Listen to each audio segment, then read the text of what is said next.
जरूर जाके देखिए। सॉल्यूशन चैप्टर आपकी फिजिकल केमिस्ट्री का दूसरा चैप्टर है, ठीक है, आपकी जो बुक है उसका सेकंड चैप्टर है, तो बहुत ध्यान से उसको चेक करिएगा। फटाफट से शुरू करते हैं। सबसे पहले तो सॉल्यूशन होते क्या है। सॉल्यूशन देखिए, एक होमोजेनस मिक्सचर होता है जिसमें एक पार्टिकल सोल्यूट और दूसरा पार्टिकल सॉल्वेंट होता है, ये आप सब लोगों को पता है। सोल्यूट जिनकी क्वांटिटी कम होती है और सॉल्वेंट जिसकी क्वांटिटी ज्यादा होती है। जनरली हम लोग ऐसा बोलते हैं, जैसे कि सोल्यूट के केस में आप नमक को ले सकते हो, सॉल्वेंट के केस में आप पानी को ले सकते हो, सही है। सो ये आप लोगों को ध्यान रखना है, सोल्यूट और सॉल्वेंट का होमोजेनस मिक्सचर उसे हम लोग सॉल्यूशन कहते हैं। So solution is a homogeneous mixture of two or more than two component, or two or more than two component में कौन कौन से होते हैं, एक सोल्यूट होता है और एक सॉल्वेंट होता है। होमोजेनस मिक्सचर का मतलब क्या होता है, mixture in which solute and solvent are same phase. मतलब समझिए कि होमोजेनस मिक्सचर में मतलब सॉल्यूट सॉल्वेंट के इसके अंदर इस तरह से घुल जाता है कि आप कहीं से भी सैंपल ले, आपको उसका टेस्ट सेम मिलता है। जैसे कि अगर आपने कभी गौर किया हो, आप जब मार्केट से कोका कोला या थम्स अप खरीदते हो तो वो एक सॉल्यूशन है, ठीक है। हालांकि उसके अंदर देखो बहुत सारी चीजें हैं, उसके अंदर पानी और CO2 है, लेकिन आपको टेस्ट कहीं से भी ले लो सेम ही मिलता है। So that is called a homogeneous solution. मतलब एक ऐसा सॉल्यूशन, जैसे घर पे आप मीठा पानी बनाते हो, शिकंजी बनाते हो, that is called a homogeneous solution. तो होमोजेनस सॉल्यूशन दो या दो से ज्यादा कंपोनेंट का, जिसमें से एक कंपोनेंट को सॉल्यूट बोलते हैं, दूसरे को सॉल्वेंट बोलते हैं, उसे हम सॉल्यूशन कहते हैं।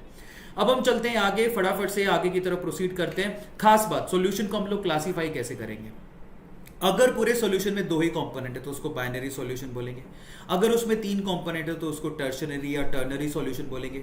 और अगर उसमें टोटल चार कंपोनेंट है तो उसको क्वाटनरी सॉल्यूशन बोलेंगे। लेकिन हमें यहां पर इस पूरे चैप्टर में बाइनरी सॉल्यूशन से ही डील करना होता है। हमेशा याद रखो, पूरे के पूरे सॉल्यूशन में एक ही सॉल्वेंट होता है, बाकी जितने भी कंपोनेंट है वो सबके साथ सॉल्यूट की तरह ट्रीट किए जाते हैं। यानी कि अगर आपके पास n कंपोनेंट है तो उसमें से सिर्फ एक ही कंपोनेंट सॉल्वेंट होगा, ठीक है, ये बात आप लोगों को ध्यान रखनी है। और बाकी जितने भी बचे हैं n-1 वो सारे के सारे सॉल्यूट होते हैं, ये आप लोगों को ध्यान रखनी है। अब सबसे इंपॉर्टेंट चीज पर चलते हैं। आज यहाँ पर क्लासीफाई करते हैं सॉल्यूशंस को, ठीक है। सो सॉल्यूशन का क्लासिफिकेशन सॉल्यूट और सॉल्वेंट की फेज के अकॉर्डिंग भी होता है। यहाँ पर देखिए, यहाँ पर सबसे पहले क्या कर रहा हूँ, types of solution. Types of solution, gases solution भी हो सकते हैं। वो डिपेंड करता है एक्चुअली कि सॉल्वेंट का फेज क्या है, ये बहुत इंपॉर्टेंट है। अगर सॉल्वेंट का फेज यहाँ पर गैसियस है तो इसका मतलब सॉल्यूशन का फेज भी गैसियस ही होगा।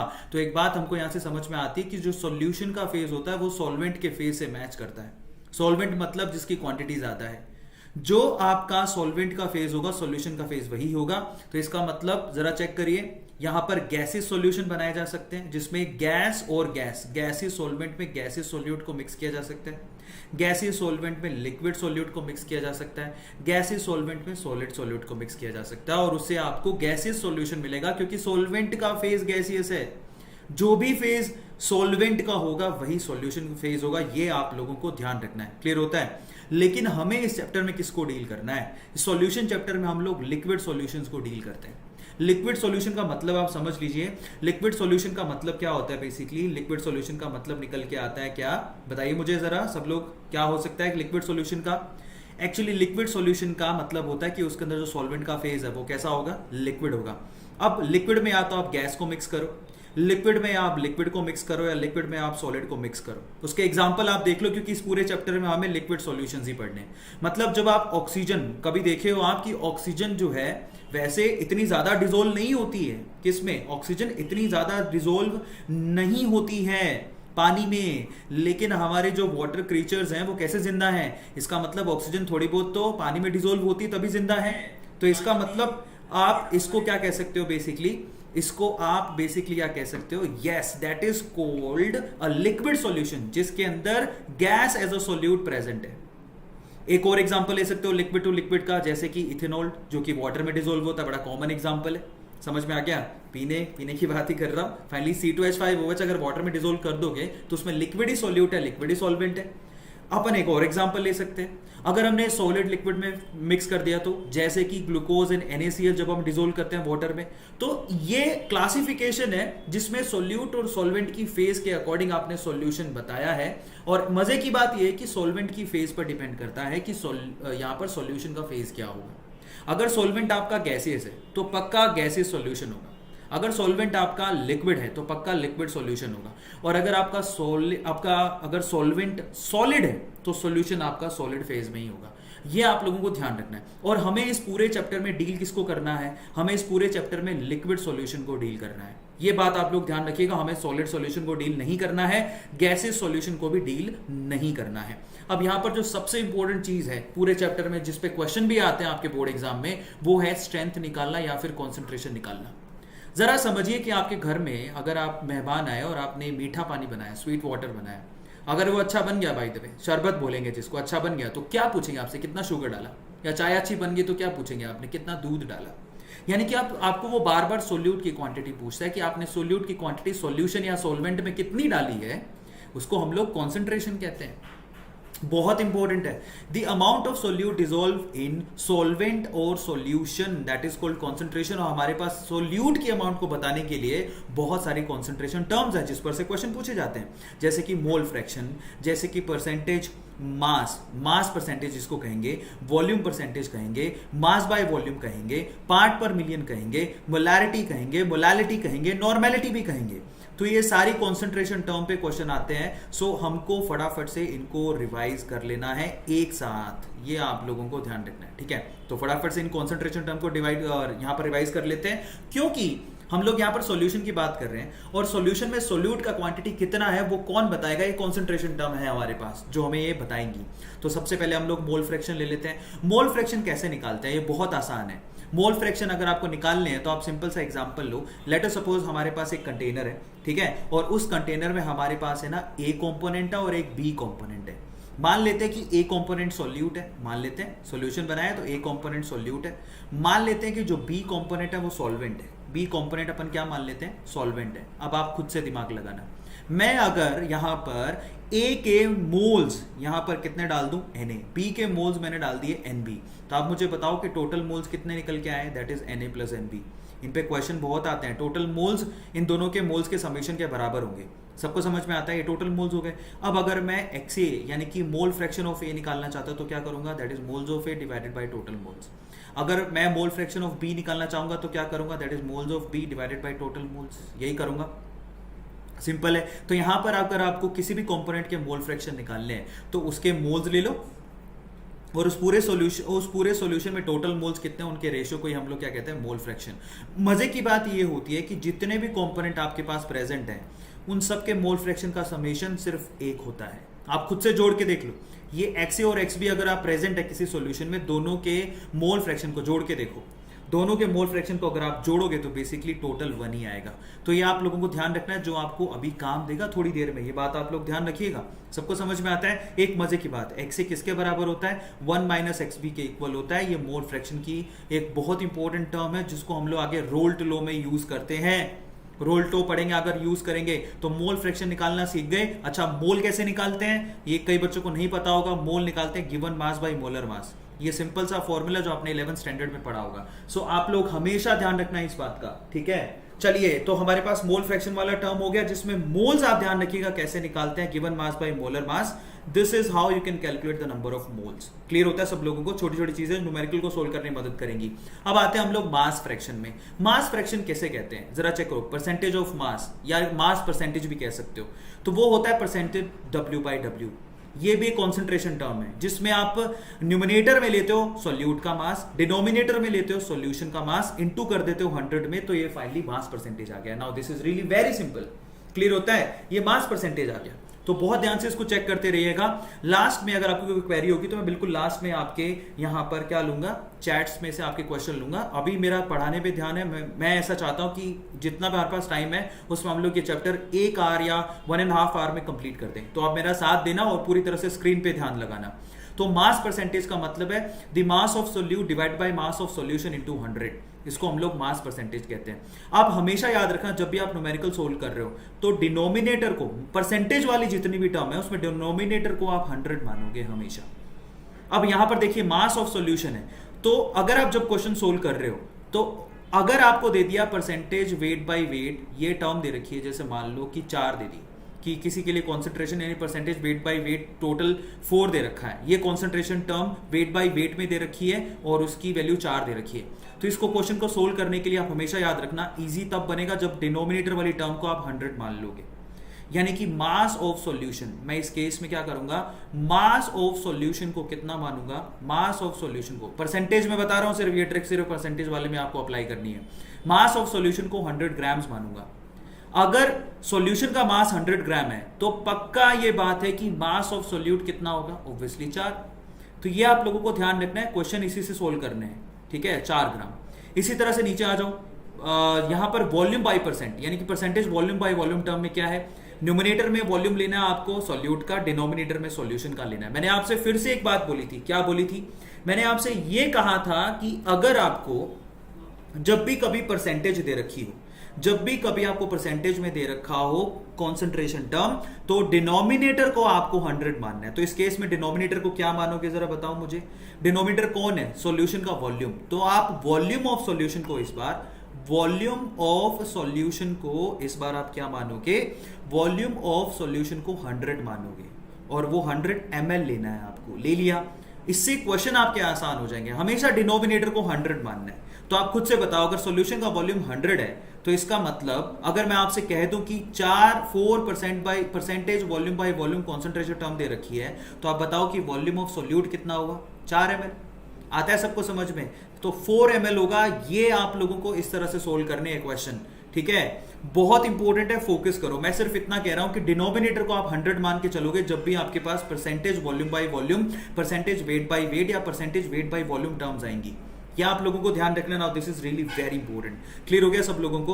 अब आते हैं परसेंटेज वेट बाय वॉल्यूम क्या होता है। परसेंटेज वेट बाय वॉल्यूम का मतलब न्यूमरेटर में आपको वेट लेना है सॉल्यूट का, डिनोमिनेटर में हमको सॉल्यूशन का वॉल्यूम लेना है। और मैंने आपसे कहा था कि जब भी आपको परसेंटेज टर्म दे रखी हो तो आपको डिनोमिनेटर को 100 मान के चलना है। तो आप एक बात बताओ, अगर आपको फिर से मैं कह दूं कि 4% वेट बाय वॉल्यूम एक कोई कॉन्सेंट्रेशन टर्म दे रखी है, तो आप क्या कहोगे उस केस में, वॉल्यूम अगर हम मान लें कि वॉल्यूम ऑफ सॉल्यूशन कितना मानना है, मैंने कहा था कि डिनोमिनेटर को हमेशा मानना है। वॉल्यूम ऑफ सॉल्यूशन अगर मैं मान लूं 100 ml, ध्यान देना, वॉल्यूम ऑफ सॉल्यूशन अगर मैंने 100 ml मान लिया तो उस केस में वेट ऑफ सॉल्यूट कितना होगा, जितना वैल्यू दे रखी है, सवाल आसान हो जाएंगे। वेट ऑफ सॉल्यूट होगा 4 ग्राम। तो ये आप लोगों को ध्यान रखना है, weight of solute by volume of solution into 100।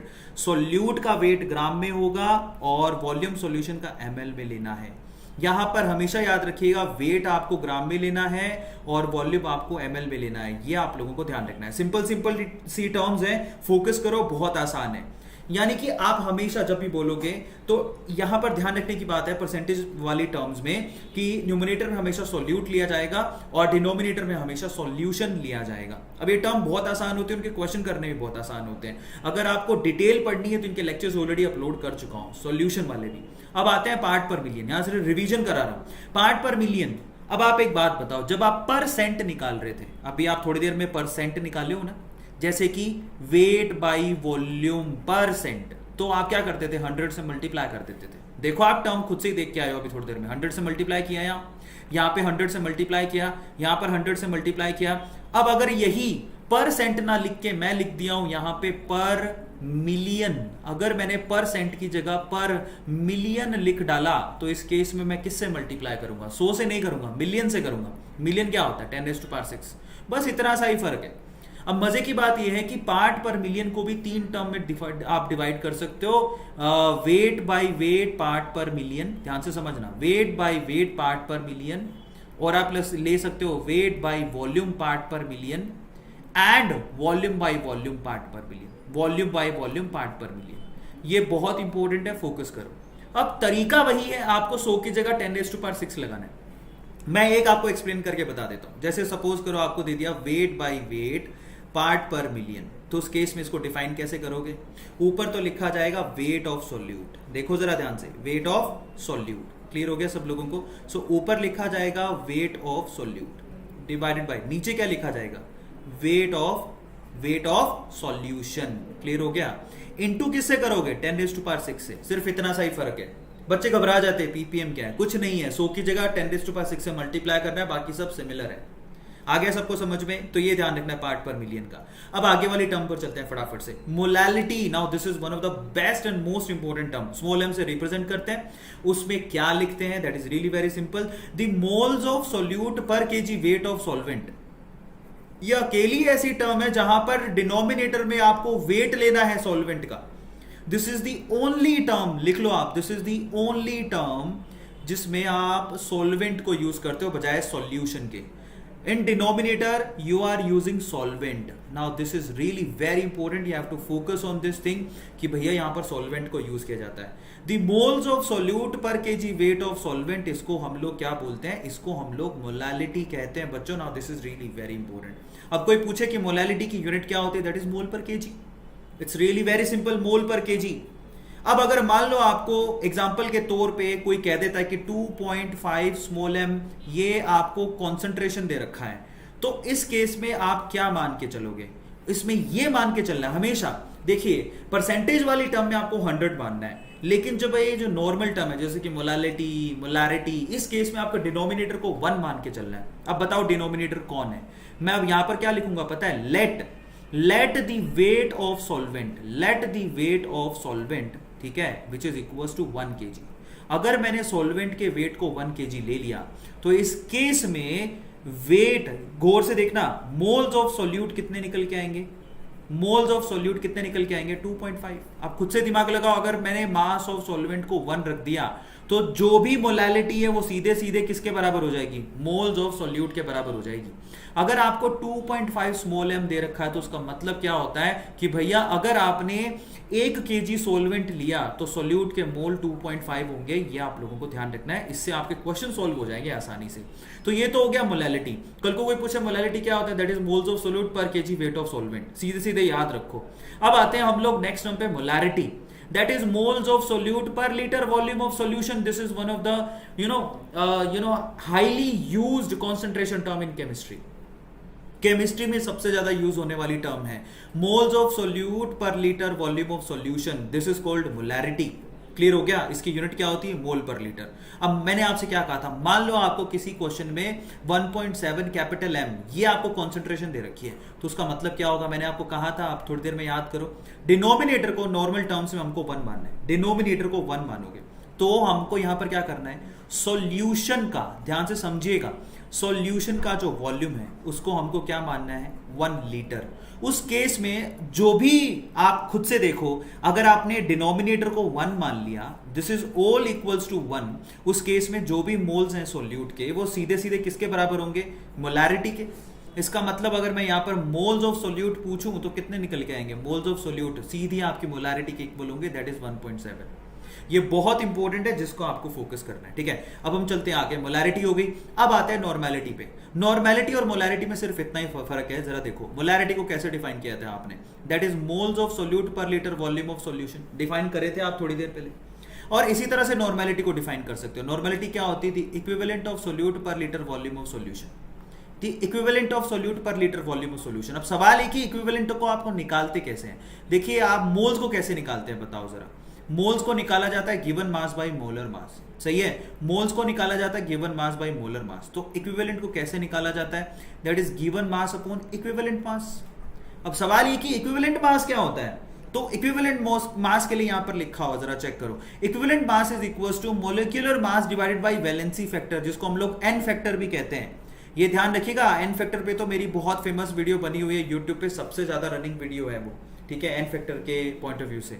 तो इक्विवेलेंट वेट कैसे निकाला जाता है, whatever be the molar mass को एन फैक्टर से डिवाइड कर दो, उससे आप इक्विवेलेंट मास निकाल सकते हो। तो अगर कोई पूछे आपसे कि भैया नॉर्मेलिटी का फॉर्मूला तो बताओ, तो वो क्या होता है, that is given mass of solute divided by equivalent mass of solute into volume of solution. यहां पर इक्विवेलेंट मास लिया जाता है, और इक्विवेलेंट मास का अगर आप फॉर्मूला रख दो तो वो निकल के आएगा given mass by equivalent mass का फॉर्मूला क्या होता है, मोलर मास इनटू यहां पर क्या लिखोगे, एन फैक्टर या valency factor into volume of solution. यह आप लोगों को ध्यान रखना है। तो ये ध्यान रखना है आपको, नंबर ऑफ इक्विवेलेंट आप निकालते कैसे हैं। नंबर ऑफ इक्विवेलेंट निकालने का तरीका क्या है, यहां से अगर आप नंबर ऑफ इक्विवेलेंट निकालना चाहो तो कैसे निकालोगे, that is equivalent weight divided by weight of the substance, इस तरह से निकाला जाता है नंबर ऑफ इक्विवेलेंट। सबको समझ में आ गया, ये आप लोगों को ध्यान रखना ना, this is really very very important terms. तो यहां पर ये सारी चीजें इंपॉर्टेंट है जिसको आपको ध्यान रखना है। ये उल्टा लिख दिया गया है गलती से, उसको ध्यान मत देना। यहां पर मैंने ऊपर इसको एक्सप्लेन कर दिया है, तो इस पे ज्यादा फोकस करने की जरूरत नहीं है आपको, ठीक है। सो आ जाओ फटाफट से, ये सारी चीजें मैंने आपको डिफाइन करवा दी हैं। आई थिंक आपको समझ में आ भी गया होगा। न्यूमेरिकल्स मैं आपको कराऊंगा, पहले हम लोग यहां ध्यान देंगे क्वेश्चंस। पहले एक बार थ्योरी कर लेते हैं, उसके बाद हम लोग क्वेश्चंस पे ध्यान देंगे। थ्योरी कर लो, क्वेश्चन अगर आपको डिटेलिंग करनी है तो मैं इनके ऊपर क्वेश्चन ऑलरेडी मैं आपको क्लियर कर देता हूं। 150 से ज्यादा वीडियोस बना चुका हूं सिर्फ न्यूमेरिकल पे, आप एक बार सर्च करो, या फिर आप मैं अपने टेक्निकल टीम को बोलता हूं कि सॉल्यूशन अभी जैसे ये खत्म होगा तो आप इस वीडियो के डिस्क्रिप्शन बॉक्स में आपको न्यूमेरिकल की मिल जाएगी video, don't worry about it, चिंता नहीं करना, ठीक है। सबको समझ में आ गया? अभी आएगी सब कॉलिगेटिव प्रॉपर्टीज वगैरह सब आएगी अवधेश, चिंता मत करो।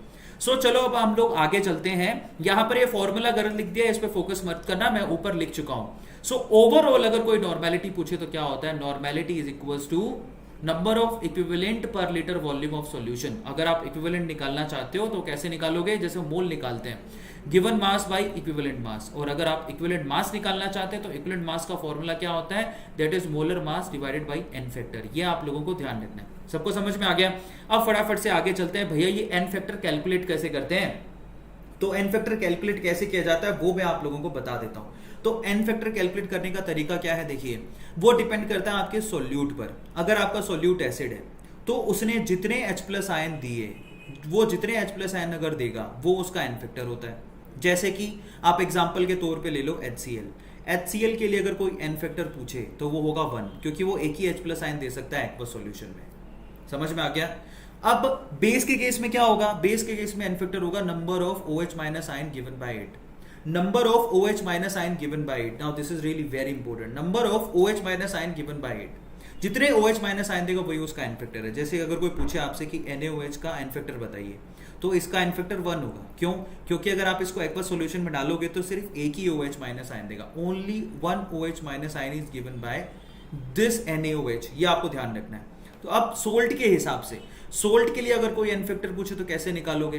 दैट इज टोटल पॉजिटिव और टोटल नेगेटिव चार्ज। ये बहुत आसान है। जैसे कि हम लोग यहाँ पर सोल्ट ले लेते हैं, तो यहां पर सोल्ट देखो, सोल्ट Al2SO4 होल थ्राइस दिखाई दे रहा है, Al2SO4 होल थ्राइस। सब लोग गौर से देखो, Al2SO4 होल थ्राइस, ये हमारे पास एक सोल्ट है। और अगर कोई पूछे कि इसका एन फैक्टर कितना है तो आपको क्या करना है? टोटल पॉजिटिव या फिर टोटल नेगेटिव चार्ज कैलकुलेट करना है। एल्यूमिनियम को सबको पता है कि +3 ऑक्सीडेशन स्टेट पर होता है। यहां पर 2 एल्यूमिनियम है तो +6 ऑक्सीडेशन स्टेट पर हो गया। इसका मतलब इसका एन फैक्टर क्या हो गया? 6। इसका एन फैक्टर क्या हो गया? 6। यह आप लोगों को ध्यान रखना है, बहुत इंपॉर्टेंट है। इसका एन फैक्टर 6 हो गया। जितना उस पे चार्ज है, पॉजिटिव या फिर नेगेटिव, उसका मैग्नीट्यूड लेना है आपको। तो एन फैक्टर जितना पॉजिटिव या नेगेटिव चार्ज है उसका वही एन फैक्टर होता है। Now if will talk about, जरा चेक करना ध्यान से, इसको देखो। अब हम लोग आगे चल रहे हैं आयंस। आयंस के केस में जितना आयन पे चार्ज होता है वही उसका एन फैक्टर होता है। जैसे कि अगर मैं बोलूं कि Cl- का एन फैक्टर बताइए, तो Cl- एन फैक्टर -1। जितना उस पे चार्ज है उसका मैग्नीट्यूड लेना है। अब एक और बात क्लियर कर देता हूं, एन फैक्टर का कभी भी प्लस या माइनस नहीं लगाया जाता। तो एन फैक्टर यहां पर आपको प्लस या माइनस नहीं देखना। अगर कोई पूछे कि Cl- का एन फैक्टर बताओ, तो जितना चार्ज का मैग्नीट्यूड है वही उसका एन फैक्टर है, तो ये होगा 1। तो -1 नहीं है, ये मैं आपको बताने की कोशिश कर रहा हूं। आप यहां लिख लो कि N factor is always you have to take the magnitude. आपको सिर्फ और सिर्फ मैग्नीट्यूड लेना है, आपको कभी भी उसका साइन नहीं लेना, क्योंकि एन फैक्टर जो होता है ना हमेशा पॉजिटिव होता है। हमेशा एन फैक्टर पॉजिटिव होता है, ये कभी नेगेटिव नहीं हो सकता। लास्ट में रिड्यूसिंग एंड ऑक्सीडाइजिंग एजेंट के लिए कैसे निकालोगे? That is the number of electrons lost और गेन्ड बाय 8। जैसे कि एग्जांपल के तौर पे, let us suppose we have an example. मान लो एग्जांपल के तौर पे आपको दे दिया गया, यहां पे जरा चेक करना, बहुत इंपॉर्टेंट है। एग्जांपल के तौर पे आपको KMnO4 का एन फैक्टर पूछा, ठीक है, KMnO4 का एन फैक्टर पूछा, तो सब लोग ध्यान देना, KMnO4 का एन फैक्टर अगर आप ध्यान दो तो ये आपको मालूम होना चाहिए, एसिडिक मीडियम में KMnO4 Mn+2 में कन्वर्ट हो जाता है। तो जितने इलेक्ट्रॉन इसने गेन किए हैं, देखो जरा यहां पर KMnO4 में Mn जो मैंगनीज है +7 ऑक्सीडेशन स्टेट पर है, +7 से +2 ऑक्सीडेशन स्टेट पे चला गया। कितने इलेक्ट्रॉन गेन किए इसने? ओवरऑल इसने 5 इलेक्ट्रॉन गेन किए, 5 इलेक्ट्रॉन्स। तो यही इसका एन फैक्टर है। ये बहुत बार पूछा जाता है कि एन फैक्टर क्या होता है, सबको समझ में आ गया now, this is really very simple, ठीक है। सो अब हम चलते हैं आगे, नेक्स्ट पर ध्यान देते हैं, अगला स्लाइड क्या है जरा चेक करो। अब हम पढ़ेंगे डिल्यूजन लॉ। अगर आपने जरा चेक करना कि अगर आपने किसी कंटेनर जिसका कॉन्सेंट्रेशन m1 था, जिसकी वॉल्यूम जो v1 है, उसमें अगर ऊपर से पानी डाल दिया तो नया कॉन्सेंट्रेशन क्या होगा, m2 का वैल्यू क्या निकल के आएगा। उस केस में आप डिल्यूजन लॉ को यूज कर सकते हो। आया सबको समझ में? डिल्यूजन लॉ हमें ये कहता है कि जो नंबर ऑफ मोल्स पहले थे, इनिशियल नंबर ऑफ मोल्स हमेशा फाइनल नंबर ऑफ मोल्स के बराबर होंगे। ऑब्वियसली आपने पानी ही तो डाला है, सोल्यूट के मोल्स तो चेंज नहीं हुए हैं। यहां पर मोल्स सोल्यूट के जितने इनिशियली थे उतने ही फाइनली हैं। अगर मोल्स इनिशियल और फाइनल बराबर है तो मोल निकालते कैसे हैं? अभी आप पढ़ के आए हो मोलैरिटी क्या होता है। मोलैरिटी होता है मोल बाय वॉल्यूम। तो मोल कैसे निकालते हैं? Molarity into volume. सही है। तो डिल्यूजन लॉ ये कहता है कि इनिशियल मोल फाइनल मोल के बराबर होते हैं। इसका मतलब इनिशियल मोल m1v1 से निकलेंगे, फाइनल मोल कैसे निकलेंगे? m2v2 से। सही है। तो इस केस में आप खुद ही सोच लो, यहां पर m1v1 इक्वल्स टू m2v2, जब भी आप डाइल्यूट करोगे सिस्टम को तो आपको ये m1v1 इक्वल्स टू m2v2 ये पर्टिकुलर फॉर्मूला लगाना होता है। इसी तरह से मिक्सिंग का भी लॉ होता है। मिक्सिंग मतलब अगर आपने मान लो कि दो कंटेनर लिए, एक कंटेनर में सॉल्यूशन है जिसकी मोलैरिटी m1 है और वॉल्यूम v1 है, एक दूसरा कंटेनर और लिया जिसकी मोलैरिटी m2 है और वॉल्यूम v2 है। अगर गलती से भी आपने इन दोनों को मिक्स कर दिया, गलती से क्या आप जानबूझ के भी करोगे, अगर दोनों को आपने मिक्स कर दिया तो मिक्सिंग वाला लॉ लगेगा। इसमें दोनों को मिक्स करने के बाद जो नया मोलैरिटी निकल के आएगा उसका फॉर्मूला लिखा है, ये वो क्या होगा? That is really very simple, m1v1 plus m2v2 divided by v1 plus v2। और नॉर्मेलिटी के केस में दिखना चाहते हो तो n1v1 plus n2v2 divide by v1 plus v2। It's really very simple, बड़ी फंडामेंटल चीजें जो आप लोगों को ध्यान रखनी है। Now this is most common and most fundamental things you have to focus on. Clear होता है? ये मिक्सिंग लॉ कहलाता है। ये छोटी छोटी चीजें आपको न्यूमेरिकल को सोल्व करने में मदद करेंगी। अब हम चलते हैं सॉल्यूशन के ना सबसे इंपॉर्टेंट टॉपिक पे आ जाते हैं। अब यही है सॉल्यूशन का मोस्ट इंपॉर्टेंट टॉपिक, और यहां से आपके सॉल्यूशन चैप्टर जो है 12th के पॉइंट ऑफ व्यू से शुरू होता है। इससे पहले तो सब 11th का पार्ट था। अब हमें क्या क्या पढ़ना है? सॉल्यूशन की खास बात यानी कि उनकी प्रॉपर्टीज को पढ़ना है। पहला है वोलेटिलिटी। सॉल्यूशन वोलेटाइल हो सकते हैं, सही है। कोई कम वोलेटाइल होता है, कोई ज्यादा वोलेटाइल होता है। उसके हिसाब से हमें हेनरी लॉ पढ़ना है, उसके हिसाब से हमने रोल्ट लॉ पढ़ना है, उसके हिसाब से हमें ideal and non ideal solutions पढ़ने हैं, उसके हिसाब से हमें वेपर प्रेशर पढ़ना है, relative lowering of vapour pressure पढ़ना है, उसके हिसाब से हमें क्या पढ़ना है? Elevation in boiling point, depression in freezing point, osmosis के फैक्टर को पढ़ना है, ऑस्मोसिस क्या होता है, और वेंट ऑफ फैक्टर। तो ये सारी चीजें हमें अभी पढ़नी है और एक्चुअल में यही है आपका चैप्टर। क्लियर हो गया? सबसे मजेदार बात, गैस और लिक्विड दोनों के दोनों, ये चीज ध्यान रखना, गैस और लिक्विड दोनों में बहुत सारी सिमिलैरिटी होती है। पहली बात तो गैस और लिक्विड दोनों के मॉलिक्यूल्स रैंडम ब्राउनियन मोशन करते हैं। दूसरा, ये मैक्सवेल की जो थ्योरी थी, ठीक है, केटीजी, याद है आप लोगों को जो आपने स्टेट्स ऑफ मैटर में पढ़ी थी, वही लिक्विड भी फॉलो करते हैं। लिक्विड भी उस चीज को फॉलो करते हैं। गैस और लिक्विड दोनों के दोनों कंबाइनली फ्लूइड्स कहलाते हैं।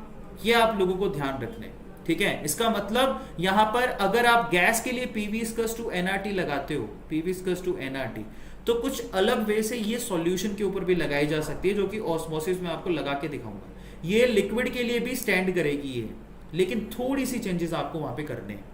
लेकिन वहां पर R की वैल्यू जो गैस कांस्टेंट है वो लिक्विड में भी यूज होता है।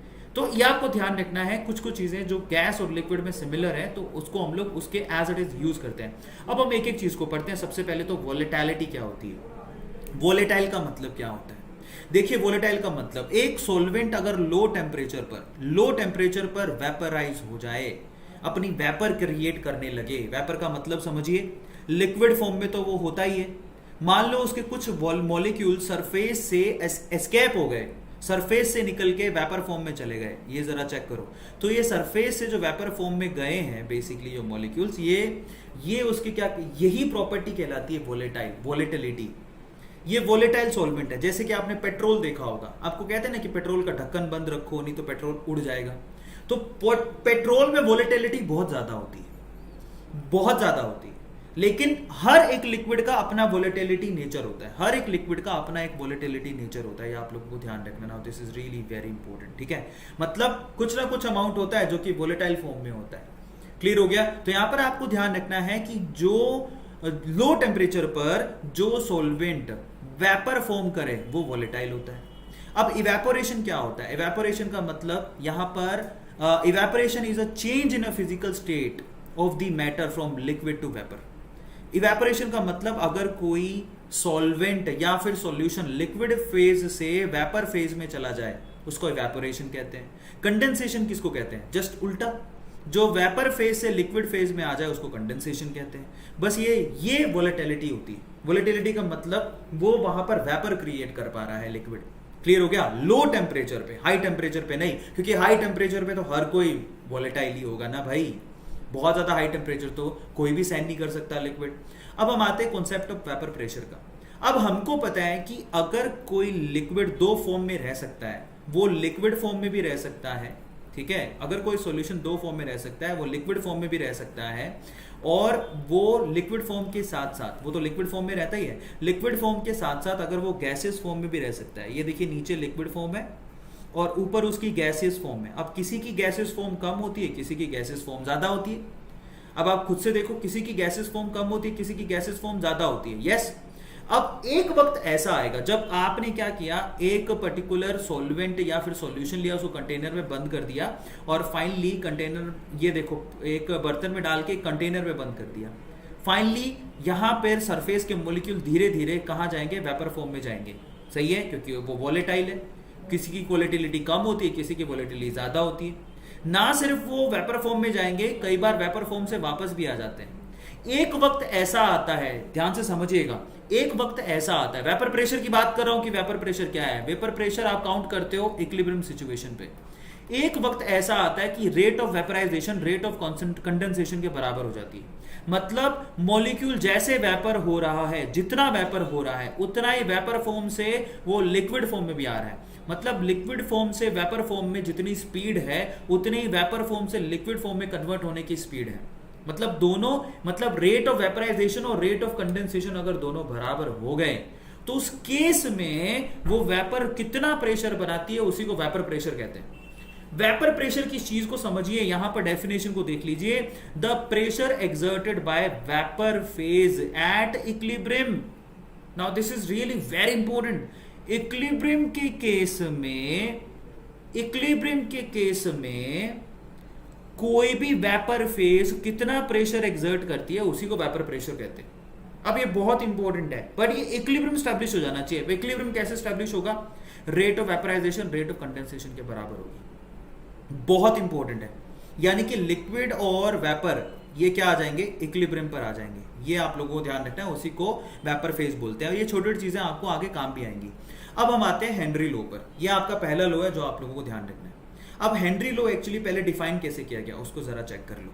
ये एक्चुअली गैस की सोल्यूबिलिटी चेक कर रहे थे हम लोग लिक्विड में, गैस की सोल्यूबिलिटी लिक्विड में चेक कर रहे थे, तो हम हेनरी लॉ को डिफाइन कर रहे थे।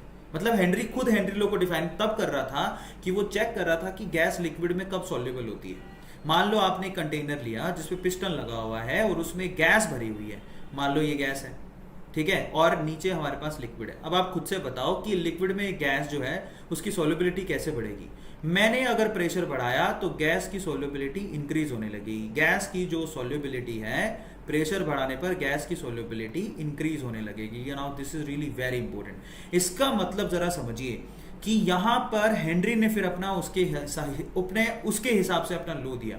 मतलब जरा समझिए कि जैसे जैसे उसने प्रेशर बढ़ाया वैसे वैसे गैस के सोल्यूबिलिटी लिक्विड में बढ़ने लग गई।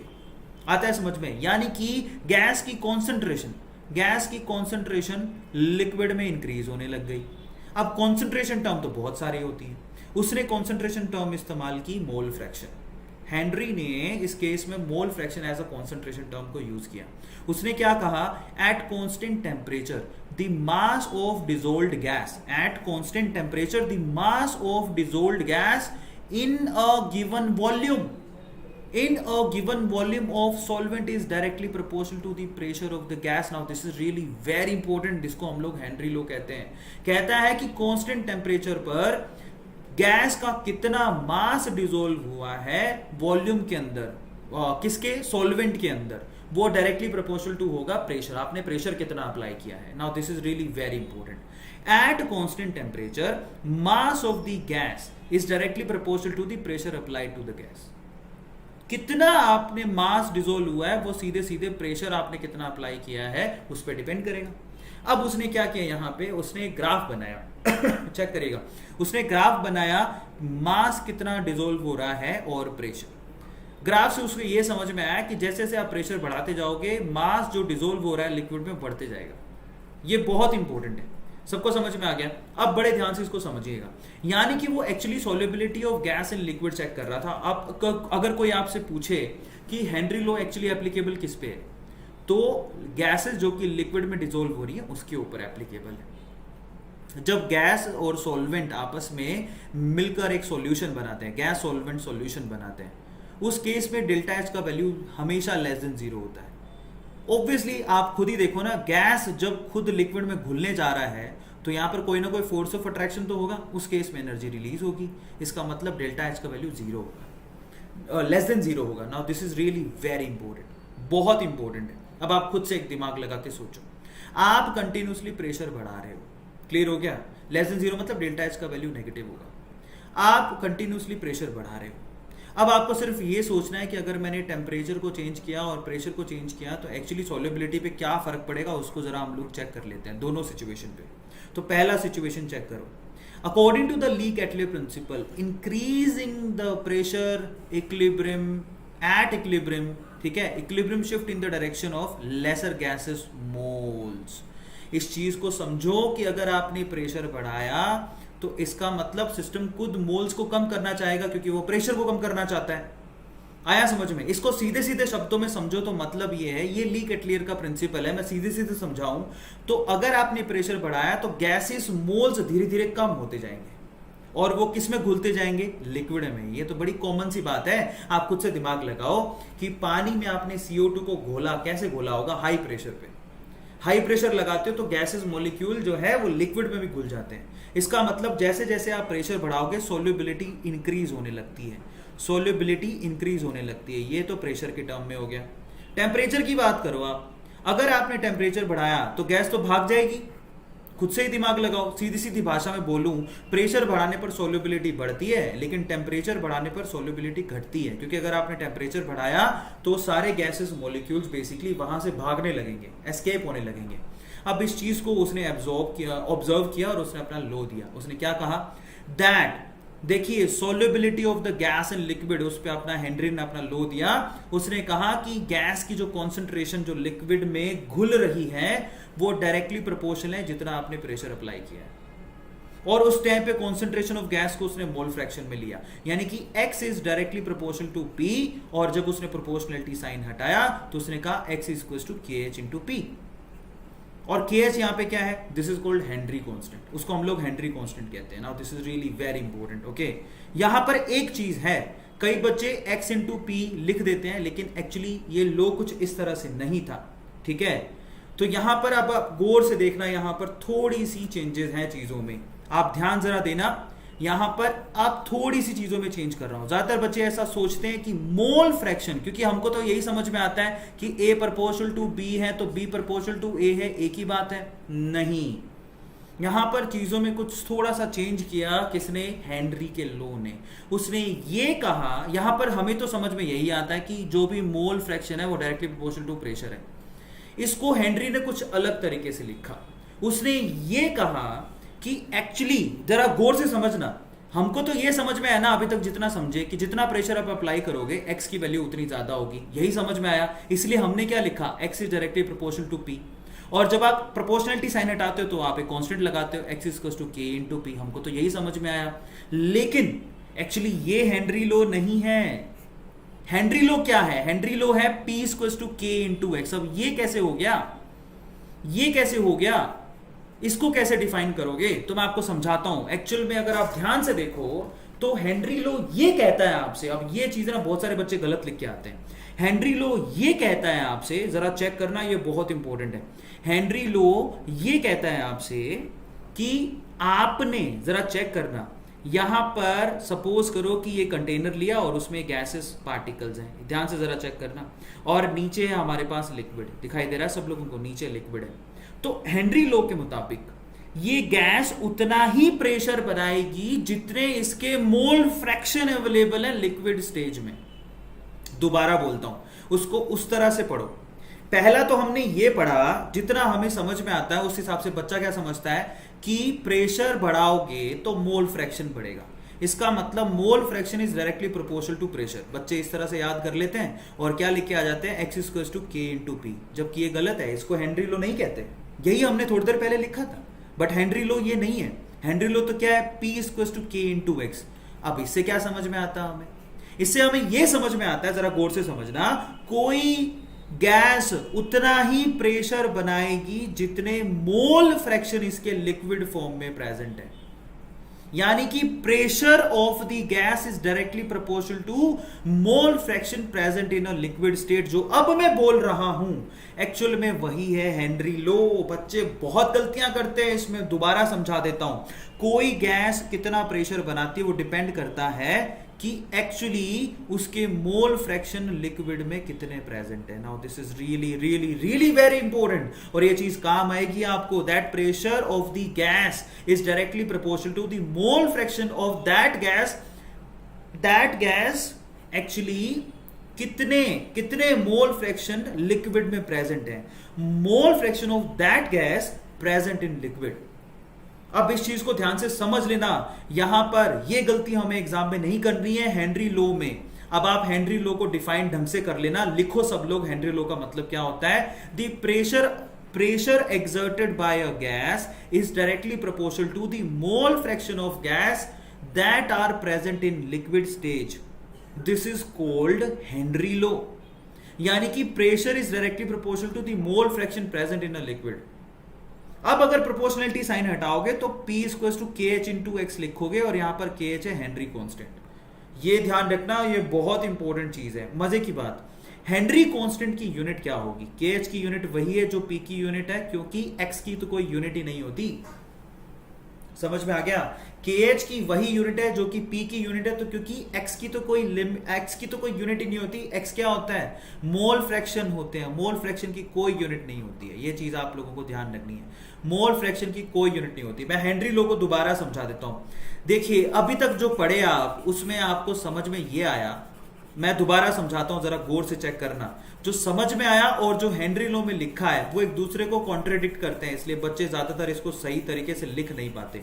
तो मैं अब आपसे जो बोलने जा रहा हूं उसको ध्यान से समझना, आपको प्रॉपर तरीके से समझ में आ जाएगा। देखिए, आपने अभी तक पढ़ा कि प्रेशर बढ़ाओगे तो गैसेस मोल फ्रैक्शन लिक्विड में बढ़ेंगे, बिल्कुल सही बात है। मैं उसको कुछ अलग तरीके से बता रहा हूं जो हेनरी ने बताया, उसको आप जरा चेक कर लेना, आपको प्रॉपर तरीके से समझ में आ जाएगा। मैं फिर से बोल रहा हूं, गौर से देखना। हमारे देखिए जरा गौर से, अगर आपने जरा ध्यान से इसको चेक करना, अगर आप प्रेशर बढ़ाते हो तो मोल फ्रैक्शन बढ़ते हैं, बिल्कुल सही बात है। तो इसका मतलब हम लिख के आ जाते हैं x is directly proportional to P। लेकिन ये लॉ नहीं है हेनरी का। हेनरी का लॉ ये कहता है कि किसी कंटेनर में अगर गैसियस मोल्स प्रेजेंट हैं और उसमें लिक्विड भी प्रेजेंट है, तो वो ये कहता है कि गैस जो प्रेशर बना रही है वो डायरेक्टली प्रोपोर्शनल टू होगा किसके? जितने उसके मोल फ्रैक्शन अवेलेबल है लिक्विड स्टेज में। इस चीज को समझिए, जितने उसके मोल फ्रैक्शन अवेलेबल है लिक्विड स्टेज में। ये ग्रीन कलर में लिक्विड स्टेज में गैसेस मोल फ्रैक्शन अवेलेबल जितने होंगे उतना ही गैस प्रेशर बनाएगी।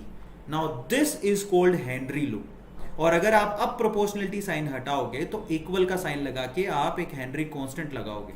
Now this is really very important, और हेनरी लॉ को ढंग से लिख के आना, नहीं तो गड़बड़ हो जाएगी। तो P equals to K H into x, ये होता है हेनरी लॉ।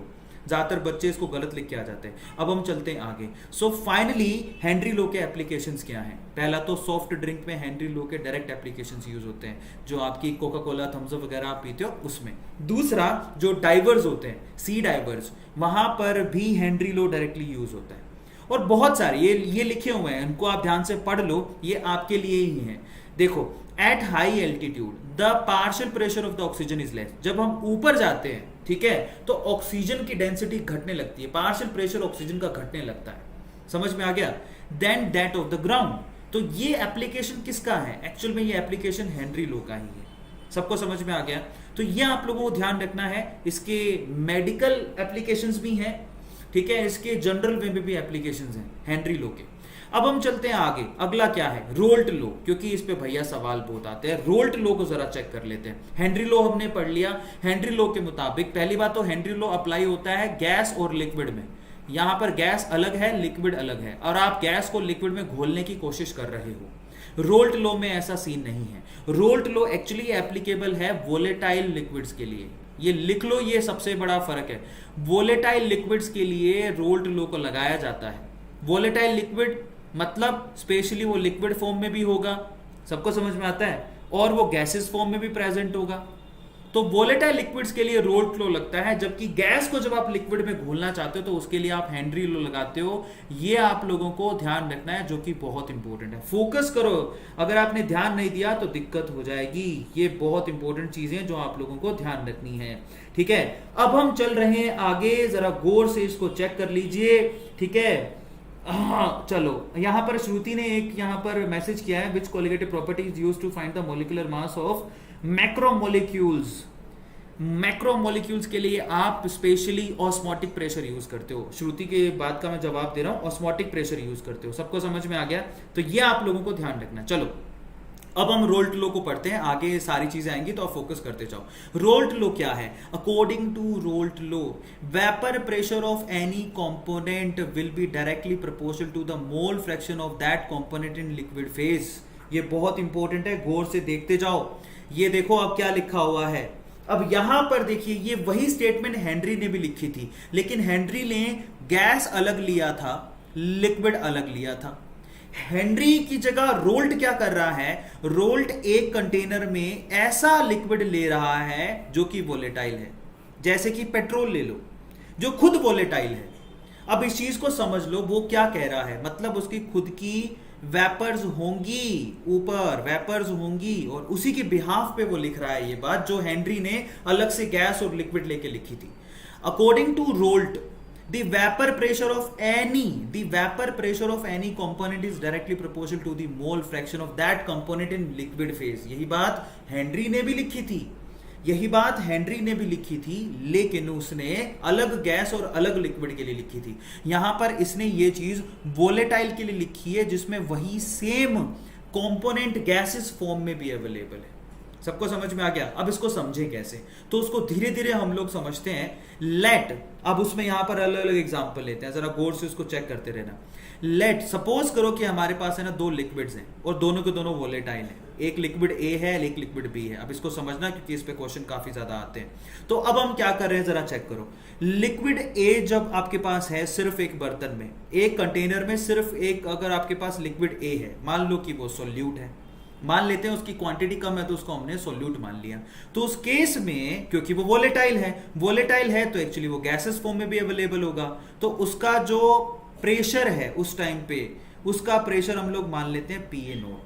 फोकस करना, उसका प्रेशर हम लोग कितना मान लेते हैं? पीए नोट। क्लियर है? अब हमारे पास एक और लिक्विड है जिसको हम लोग बी बोल देते हैं, वो सिर्फ और सिर्फ इस कंटेनर में भरा हुआ है। इस कंटेनर में सिर्फ और सिर्फ बी ही भरा हुआ है, और हमने ये भी कह दिया कि बी भी क्या है? वोलेटाइल है। ए भी वोलेटाइल है, बी भी वोलेटाइल है। तो इस केस में जरा गौर से चेक करना, ए और बी अगर दोनों वोलेटाइल है तो बी इस केस में प्योर सिचुएशन में जो प्रेशर बना रहा है उसको पीबी नोट कह देते हैं। प्योर सिचुएशन में अभी हमने मिक्स नहीं किया है, ना हमने ए को मिक्स किया ना ही हमने बी को मिक्स किया। अब हम क्या कर रहे हैं? दोनों को मिक्स कर रहे हैं। जरा चेक करना, दोनों को अगर हमने मिक्स कर दिया, जो टोटल प्रेशर होगा वो किसके बराबर होगा? Pressure exerted by A and pressure exerted by B. अब हमारा सवाल यह है कि ए और पी और पीबी की वैल्यू कितनी है, टोटल प्रेशर कितना होगा? दिमाग लगाओ। अगर आपने दोनों को मिक्स कर दिया, if we mix both of them, अगर हमने दोनों को मिक्स कर दिया तो टोटल प्रेशर कितना निकल के आएगा? That is pressure exerted by A plus pressure exerted by B. अब हमें यही तो निकालना है, ए और बी का पार्शियल प्रेशर कितना है। तो चलो फटाफट से निकाल देते हैं। तो जरा चेक करो, अभी हम पढ़ के आए हैं Raoult law. Pressure exerted by A is directly proportional to its mole fraction that are present in liquid phase। यही तो रोल्ट लॉ है कि A कितना प्रेशर एक्सर्ट करेगा जितने उसके मोल फ्रैक्शन लिक्विड फेज में प्रेजेंट है। Pressure exerted bye B is directly proportional to the mole fraction present in a liquid phase।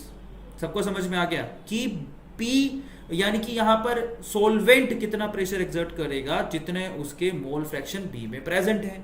तो यहां पर जब आप प्रोपोर्शनलिटी साइन हटाएंगे मेरे प्यारे बच्चों, तो PA इज इक्वल टू क्या लिखेंगे, PA इज इक्वल टू लिखेंगे PA नॉट XA। जब प्रोपोर्शनलिटी साइन हटाएंगे तो आपको एक कांस्टेंट लेना पड़ेगा, और वेपर प्रेशर एक कांस्टेंट, हर एक लिक्विड के लिए वेपर प्रेशर कांस्टेंट होता है। समझ में आ गया? हर एक लिक्विड के लिए वेपर प्रेशर कांस्टेंट होता है। तो हमने PA के केस में PA नोट को कांस्टेंट की तरह यूज कर लिया। अब PB के लिए PB is directly proportional to XB। अगर आपने प्रोपोर्शनलिटी साइन हटाया तो यहां पर क्या लिखोगे, PB is equal to PB naught into XB। अब टोटल प्रेशर कितना होता है जरा चेक करो। PA की वैल्यू है PA नोट XA, PB की वैल्यू है PB नोट XB। अगर हमने टोटल प्रेशर निकालना है तो क्या करना पड़ेगा, PA और PB की वैल्यू को जोड़ना पड़ेगा। तो दोनों की वैल्यू उठा के रख दो, तो टोटल प्रेशर कितना आ गया, PA naught XA plus PB note XB। अब हम एक और बात जानते हैं कि XA प्लस XB किसी भी सॉल्यूशन के लिए 1 के इक्वल होता है। तो इसका मतलब आप XA की जगह क्या रख सकते हो, 1 प्लस XB। अब आप यहां पर XA की जगह 1 प्लस XB रखोगे तो पूरा का पूरा टोटल प्रेशर सिर्फ और सिर्फ XB की टर्म में आ जाएगा। यह आप लोगों को ध्यान रखना है, ठीक है। अब हम चलते हैं आगे। तो फाइनली XA प्लस XB 1 होता है। हमने ये वैल्यू उठा के यानी कि XA की वैल्यू रख दी 1 माइनस XB। जब रखी तो हमारे पास टोटल प्रेशर का ये सिंपल सा फॉर्मूला आ गया जो कि बहुत आसान है, PT is equal to PA naught plus PB naught minus PA naught into XB। आप वैल्यू रख दो, उसके बाद आपको कुछ करना नहीं है। यहां पर XB की वैल्यू को कॉमन ले लो, आपके पास ये फॉर्मूला आ जाएगा। इसको हम लोग बोलते हैं Raoult law in the case of when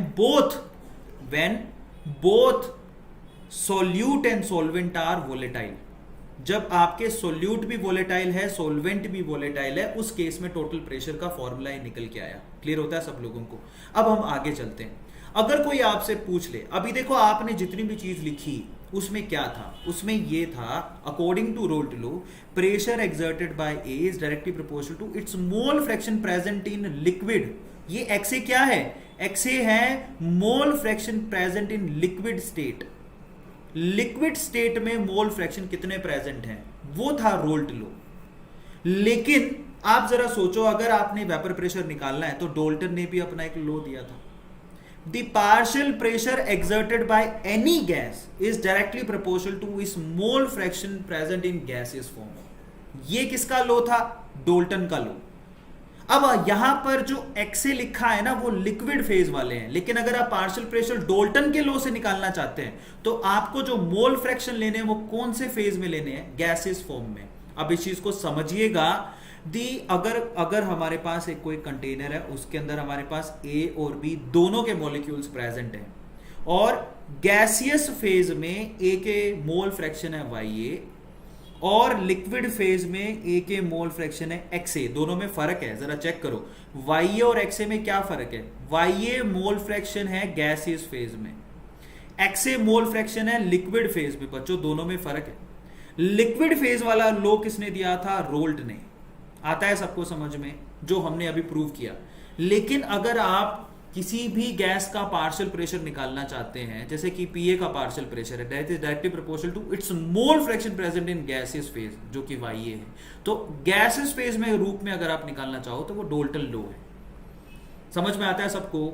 अब देखो यहां पर दो फॉर्मूले हो गए पार्शियल प्रेशर निकालने के। एक फॉर्मूला तो क्या हो गया, according to Raoult law, that PA is equals to PA not XA। ये फॉर्मूला किसने दिया, रोल्ट ने। समझ में आ गया? ये फॉर्मूला दिया रोल्ट ने। एक और है प्रेशर निकालने का, PA इज इक्वल्स टू, जरा चेक करना, PA is equals to the mole fraction of A, यानी कि ये YA बोल देते हैं, इनटू टोटल प्रेशर। ये किसने फॉर्मूला दिया था, डोल्टन ने। याद करो ये चीजें आपने कहां पर पढ़ी हुई है, ये आपने गैसियस स्टेट पे पढ़ी थी, ये डोल्टन ने दिया। अब ये भी पार्शियल प्रेशर है, ये भी पार्शियल प्रेशर है, इसका मतलब दोनों इक्वल होने चाहिए। और एक्चुअल में पता है, जब आप इन दोनों को इक्वल रखोगे तो आपके बहुत सारे न्यूमेरिकल सॉल्व हो जाते हैं, जेई के और नीट के। दोबारा बता देता हूं, PA नोट क्या है, that is partial pressure of pure A solute. XA क्या है, the mole fraction of A in liquid state में। YA क्या है, the mole fraction of A in gaseous state, क्योंकि लिक्विड में भी प्रेजेंट है वो, गैस में क्योंकि वो वोलेटाइल है। PT क्या है, टोटल प्रेशर। इससे आपके बहुत सारे न्यूमेरिकल सॉल्व होते हैं। मतलब ये देखिए यहां पर रोल्ट लो, ठीक है, एंड आपने यहां पर डोल्टन लो, दोनों को बराबर रख दिया। ये बहुत इंपॉर्टेंट है, बहुत सारे बच्चों को समझ में नहीं आती है। मैं आपके सिर्फ इतना कहता हूं कि अगर कोई, ध्यान से समझना, लास्ट, अगर कोई लिक्विड वोलेटाइल है तो ऑब्वियसली लिक्विड फॉर्म में उसके मोल फ्रैक्शन प्रेजेंट होंगे, वोलेटाइल फॉर्म में भी उसके मोल फ्रैक्शन प्रेजेंट होंगे गैस के फॉर्म में। तो गैस के फॉर्म में मोल फ्रैक्शन है YA, लिक्विड फॉर्म में मोल फ्रैक्शन है XA। अगर लिक्विड फॉर्म में आप प्रेशर निकालना चाहते हो तो वो रोल्ट के लॉ से निकलेगा, और अगर आप गैसेस फॉर्म में निकालना चाहते हो इसका पार्शियल प्रेशर तो वो निकलेगा डोल्टन के लॉ से। समझ में आता है? ये बहुत इंपॉर्टेंट है, जो कि आपको ध्यान देने हैं। It's really really really very important. Okay, अब हम चलते हैं आगे। अगला क्या है, अब आप जरा ध्यान से इसको चेक करिएगा। अब आप देखिए हमने दोनों को इक्वल पुट कर दिया, PA not XA which is equal to YA PT, क्योंकि दोनों बराबर होते हैं। रोल्ट और यहां पर कौन सा लो है, ये डोल्टन का law. PB naught XB is equal to YB PT, ये दोनों बराबर होते हैं। अब देखिए XA प्लस XB 1 होता है, ये वैल्यू अगर उठा के आप रख दो तो हमारे पास ये इक्वेशन आ जाएगी जिससे आप बहुत सारे क्वेश्चन सोल्व कर सकते हो। क्लियर होता है? सो XA और XB की वैल्यू यहां से निकाल लो, यहां से XA का वैल्यू निकाल लो, यहां से XB का वैल्यू निकाल लो, और वो 1 के इक्वल होगी। उससे आप इसको सिंप्लीफाई करके लिख सकते हो। इसी को बोलते हैं Raoult low in vapour phase. ये वेपर फेज में रोल्ट का लो है, और ये बहुत आसान है, जरा चेक करिएगा। अब हम चलते हैं आगे। ये रोल्ट लो हो गया। अब रोल्ट में ग्राफिकल रिप्रेजेंटेशन कैसे करोगे? हमारे पास देखो इक्वेशन क्या है रोल्ट लो में, एक तो है PA is equal to PA not XA, सही है। एक है हमारे पास PB is equal to PB naught XB, सही है। और एक हमारे पास टोटल प्रेशर PT की वैल्यू, वो किसके बराबर है, PA not XA plus PB naught XB। इनका अगर आपको ग्राफिकल रिप्रेजेंटेशन करना हो तो कैसे करोगे? तो ये जो दोनों आपके पास इक्वेशन दिख रही हैं, ये तो कंपैरिजन कर लो y इक्वल टू mx से। क्लियर हो गया? मान लो x की वैल्यू 0 है, x से देखो इस तरफ जा रहा है, तब xa की वैल्यू 0 है, तो इसका मतलब PA की वैल्यू भी 0 होगी। सही है, दिमाग लगाओ। XA की वैल्यू 0 है, अगर XA की वैल्यू 0 है तो PA की वैल्यू भी 0 होगी। और ये लाइन यहां से यूं जाएगी, ये देखो ये लाइन गई सीधी एकदम, जो कि ओरिजिन से जा रही है। ये बन गया ग्राफ किसके लिए? ये बन गया graph PA is equal to PA not XA के लिए ग्राफ बन गया। अब हम आगे चलते हैं। यही ग्राफ अगर मैं XB के लिए बनाना चाहूं तो सेकंड वाली इक्वेशन, फर्स्ट वाली इक्वेशन का ग्राफ बन गया, सेकंड वाली इक्वेशन का ग्राफ कैसे बनाओगे? इसी के अंदर ही। अब बताओ 0 से 1 तक XA जा रहा है, तो XB की वैल्यू भी यहीं ले लो, XB की वैल्यू यहां 0 ले लो और यहां 1 ले लो, मतलब वो उल्टी जा रही है XA के। आ रहा है सबको समझ में? इस तरफ। तो उसका ग्राफ कैसे बनेगा जरा चेक करो। जब XB की वैल्यू 0 है तो PB की वैल्यू भी 0 होगी। जब XB की वैल्यू 1 है तो फिर PB की वैल्यू भी 1 होनी चाहिए, तो वो ग्राफ इस तरह से बनेगा। सही है? अब दिमाग लगाओ। मैं कहता हूं कि XB की वैल्यू यहां 0 ले लो, यहां 1 ले लो, तो अब XB की वैल्यू 0 है तो PB की वैल्यू 0 है, और XB की वैल्यू 1 है तो PB PB नोट के बराबर होगा, तो ये PB नोट है। जरा चेक करना, ये बहुत इंपॉर्टेंट है, मैं यहां पर लगा देता हूं। ये हमारे पास PB नोट है, आया समझ में? और ये हमारे पास PA नोट है। मजे की बात, PB नोट और PA नोट, ये जो लाइन इन दोनों को मिला रही है, यही है टोटल प्रेशर PT। क्लियर हो गया? आप खुद से देख लो, जरा चेक करना। PT अगर आपको लाइन बनानी है तो जरा चेक करो, बताओ ये वाला पॉइंट क्या है जहां पर XA की वैल्यू 0 है। अगर आपने XA की वैल्यू 0 रख दी तो टोटल प्रेशर किसके बराबर आएगा? XA। ये वाला पॉइंट पकड़ो, ये वाला पॉइंट जिसमें XA की वैल्यू 0 है और XB की वैल्यू क्या है, 1 रखो इस इक्वेशन में। XA की वैल्यू 0 रखो, XB की वैल्यू 1 रखो। आ रहा है सबको समझ में? XA की वैल्यू 0 रखो, ये XB है, XB की वैल्यू 1 रखो, तो उस केस में PT PB नोट के बराबर आएगा, यानी कि टोटल प्रेशर का ग्राफ PB नोट से तो शुरू होगा। अब इस पॉइंट पर आ जाओ जहां पर XA की वैल्यू तो 1 है और XB की वैल्यू 0 है। XB की वैल्यू 0 रख दोगे तो, और XA की वैल्यू 1 रख दोगे तो PT किसके बराबर आ जाएगा? PT बराबर आ जाएगा PA नोट के। तो ये टोटल प्रेशर का ग्राफ बन रहा है, और ये बहुत आसान है। इस तरह से आपको ग्राफिकल रिप्रेजेंटेशन करना है। ये देखो ये ग्राफ बना हुआ आपके सामने, जरा चेक करो। ये तो आपका जो ग्राफ है ये तो हो गया PA नोट XA का, ये ग्राफ हो गया PB नोट XB का, और ये PB नोट से लेके PA नोट तक का जो ये लाइन है वो टोटल प्रेशर का ग्राफ है। इसको हम लोग रोल्ट लो का ग्राफ बोलते हैं, और ये आपको बना के आना है जरूर। जरूर बना के आना है आपके एग्जाम में। और यही है रोल्ट लो का स्पेशल ग्राफ जो कि वोलेटाइल लिक्विड्स के लिए है। अब हम लोग चलेंगे आगे। अब हम लोग यहाँ पर आइडियल सॉल्यूशन की प्रॉपर्टीज को चेक करते हैं। आइडियल सॉल्यूशन वो होते हैं जो कि रोल्ट लो, हेनरी लो को फॉलो करते हैं हर एक पॉइंट पर। ये बहुत इंपॉर्टेंट है, जरा आप उसको चेक कर लेना।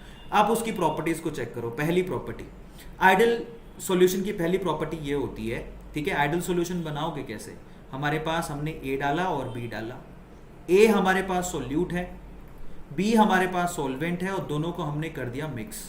क्लियर होता है? सॉल्यूट और सॉल्वेंट को मिक्स कर दिया तो ए और बी में जो इंटरेक्शन होगा वो नियरली इक्वल होगा ए और ए के इंटरेक्शन और बी के इंटरेक्शन के। उसको हम लोग आइडियल सॉल्यूशन कहेंगे।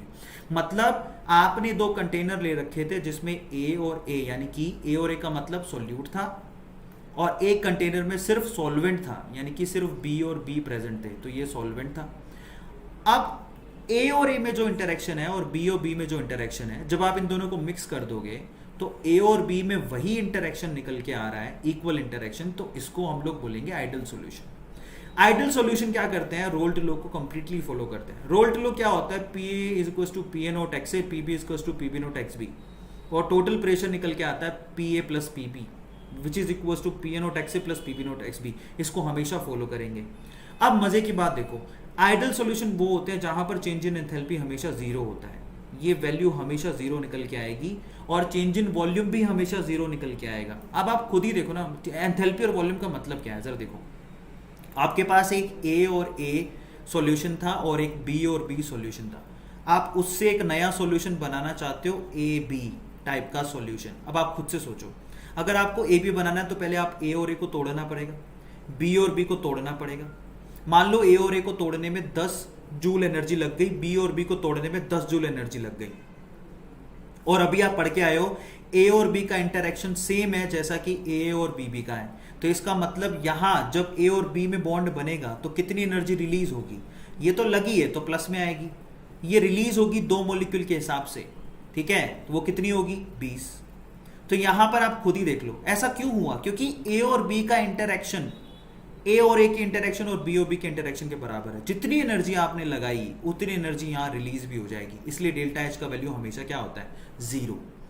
इसके हिसाब से इनका मिक्सचर का वॉल्यूम में चेंज भी हमेशा 0 होता है। मतलब समझिए कि अगर आपने 10 ml ए लिया, 10 ml बी लिया, और इन दोनों को मिक्स कर दिया, ए को और बी को, तो ये जो सॉल्यूशन है वो 20 ml निकल के आएगा। चेंज इन वॉल्यूम 0 है, मतलब फाइनल वॉल्यूम और इनिशियल वॉल्यूम जो आपने डाले उनमें डिफरेंस 0 आएगा। उसको हम लोग आइडियल सॉल्यूशन बोलते हैं। एक बार समरी करवा देता हूं। आइडियल सॉल्यूशन वो होते हैं जिनमें ए और बी का जो इंटरेक्शन है वो ए और ए के इंटरेक्शन और बी के इंटरेक्शन के बराबर होता है। ए क्या है यहाँ पे? सॉल्यूट। बी क्या है यहाँ पे? सॉल्वेंट। आइडियल सॉल्यूशन वो होते हैं जो रोल्ट लॉ को फॉलो करते हैं। आइडियल सॉल्यूशन वो होते हैं जिनके लिए डेल्टा एच का वैल्यू 0 होता है, डेल्टा वी का वैल्यू भी 0 होता है। जैसे कि एग्जाम्पल के तौर पे ये आइडियल सॉल्यूशन के क्या है एग्जाम्पल्स। अब आप देखो नाम सेम होने चाहिए। एन, हेक्सेन, हेप्टेन, ये आपका आइडियल सॉल्यूशन का एग्जांपल है। क्लोरोबेंजीन, ब्रोमोबेंजीन आइडियल सॉल्यूशन का एग्जांपल है। CCl4, SiCl4 आइडियल सॉल्यूशन का एग्जांपल है। और जितने भी डिल्यूटेड सॉल्यूशन होता है वो ऑलमोस्ट आइडियल सॉल्यूशन होता है। बेंजीन, टोल्यूइन, ये एग्जांपल्स आपको याद करने, जितने याद करोगे आपको बेनिफिट उतना ही ज्यादा होगा। अब हम चलते हैं आगे। अब हम लोग क्या करेंगे, क्योंकि सभी तो आइडियल सॉल्यूशन होते नहीं, उसमें कुछ ना कुछ तो प्रॉब्लम होगी। तो अब आइडियल सॉल्यूशन से डेविएशन चेक करेंगे, नॉन आइडियल सॉल्यूशन को पढ़ते हैं। तो अब देखो, आइडियल सॉल्यूशन वो होते हैं जो रोल्ट लॉ को फॉलो करते हैं, तो नॉन आइडियल सॉल्यूशन वो होते हैं जो रोल्ट लॉ को फॉलो ही नहीं करते। रोल्ट लॉ का ग्राफ कैसे आता है? ये रहा, पीबी नोड से शुरू होता है और पीए नोड तक जाता है। यही ग्राफ बनाए हो आप। अब मान लो ये तो स्ट्रेट लाइन है। अब नॉन आइडियल सॉल्यूशन वो होते हैं जो इसको फॉलो नहीं करते, या तो वो नीचे की तरफ होंगे या वो ऊपर की तरफ, मतलब फॉलो नहीं करेंगे ग्राफ को, या वो ऊपर की तरफ ग्राफ बनाएंगे या नीचे की तरफ ग्राफ बनाएंगे। जो सॉल्यूशन ऊपर की तरफ बनाते हैं ग्राफ, उनको हम लोग बोलते हैं पॉजिटिवली डेविएटेड। मतलब रोल्ट लॉ का ग्राफ आना चाहिए था, ये सीधी लाइन आनी चाहिए थी, एकदम सीधी लाइन, और वो भाई साहब इसके ऊपर की तरफ से जा रहे हैं, ग्राफ फॉलो ही नहीं कर रहे, वो यूं जा रहे हैं। इसको बोलते हैं पॉजिटिवली डेविएटेड। अब इस चीज से खुद ही सोचो कि वो जब कोई ग्राफ ऊपर से बन रहा है, इसका मतलब वेपर प्रेशर ज्यादा है। आ गया समझ में? खुद ही देखो ना कि यहां पर प्रेशर की लाइन आनी चाहिए थी ये, लेकिन प्रेशर जो है ना एक्सपेक्टेड से ज्यादा आ रहा है। वेपर प्रेशर ही तो ज्यादा आ रहा है, वीपी तो है ये, और है क्या। वेपर प्रेशर जब हाई आया इसका मतलब क्या है, इसका मतलब ये है कि ए और बी में बनती नहीं है, ए और बी के इंटरेक्शन वीक है, इसीलिए वेपर ज्यादा बन गई। तो ए और बी के इंटरेक्शन वीक है as compare to A and B, इसलिए वेपर ज्यादा बन गई, तो वो पॉजिटिवली डेविएटेड होते हैं, वो कभी रोल्ट लॉ को फॉलो नहीं करते, तो ये पॉजिटिवली डेविएटेड के ग्राफ आएंगे। अब आप देखो पॉजिटिवली डेविएटेड ग्राफ हमेशा ऊपर बनेंगे, ये देखो ये ब्लैक लाइन जो आपको दिखाई दे रही है हमेशा ऊपर बनेंगे। एक्सपेक्टेशन से वेपर प्रेशर ज्यादा आएगा, अगर वेपर ज्यादा बन रही है तो ही तो वेपर प्रेशर ज्यादा आ रहे हैं, तो इसका मतलब क्या हो गया कि ए बी का इंटरेक्शन वीक है, ए और बी में आपस में बनती नहीं है, इसलिए ये आसानी से वेपराइज हो गए, वेपराइज हो गए तो वेपर प्रेशर ज्यादा बन रहा है, इनको पॉजिटिवली डेविएटेड कहते हैं। अब नेक्स्ट हमारा जरा चेक करो, अच्छा पॉजिटिवली डेविएटेड के लिए डेल्टा एच का वैल्यू और डेल्टा वी का वैल्यू बताओ कितना आएगा। पॉजिटिवली डेविएटेड है तो डेल्टा एच का वैल्यू भी ग्रेटर देन जीरो होगा और डेल्टा वी का वैल्यू भी ग्रेटर देन जीरो होगा। अब आप खुद से दिमाग लगाओ कि ऐसा क्यों होता है, और इसका डिटेल चाहिए तो वैसे वीडियो बना रखी है, खुद से दिमाग ऐसे लगा सकते हो। अब आप खुद से सोचो, ए और ए में बॉन्डिंग बहुत तगड़ी थी, बी और बी में बॉन्डिंग बहुत तगड़ी थी, मान लो इसको तोड़ने में 10 जूल एनर्जी लग गई, इसको तोड़ने में 10 जूल एनर्जी लग गई, तो टोटल कितनी एनर्जी लगा डाली है आपने, 20 जूल। लेकिन जब आप ए और बी को जोड़ने गए तो इससे तो उतनी एनर्जी रिलीज ही नहीं हुई, क्यों, क्योंकि एक दूसरे में बनती नहीं है, फोर्स ऑफ अट्रैक्शन ए और बी में है ही नहीं।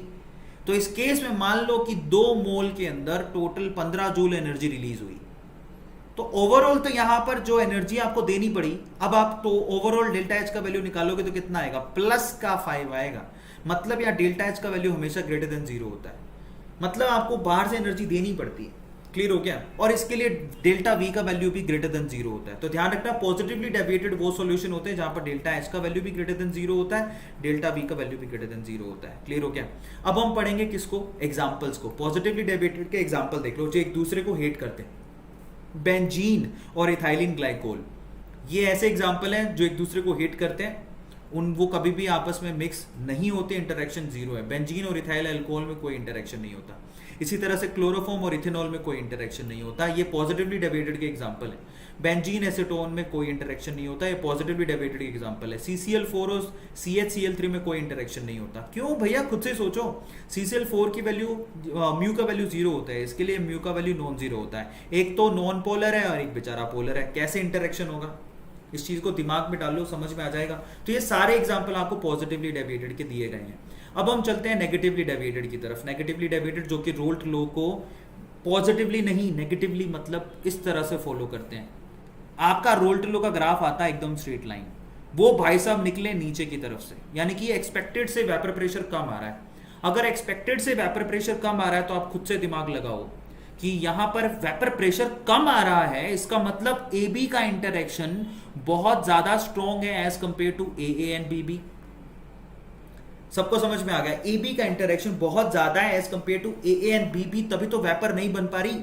इस केस में डेल्टा एच का वैल्यू भी लेस देन जीरो होता है, डेल्टा वी का वैल्यू भी लेस देन जीरो होता है। हिम्मत मत हारना, मेरे साथ बने रहो। सॉल्यूशन चैप्टर को मैं आज अभी इसी वक्त खत्म करा दूंगा, बट आपका मेरे साथ बने रहना बहुत ज्यादा जरूरी है। मैं जानता हूं टाइम थोड़ा ज्यादा लग गया है, लेकिन आप मेरे साथ बने रहो, ये वीडियो आपको काम देगी और आपको बहुत ज्यादा हेल्प करेगी। क्लियर होता है सब लोगों को। सो फाइनली इसको हम लोग क्या बोलते हैं, नेगेटिवली डेविएटेड। अब हाफ एन आवर में हम लोग खत्म कर देंगे इसको, ज्यादा कुछ बचा नहीं है, तो 1.5 घंटे का ही लेक्चर होगा, तो ध्यान लगाओ।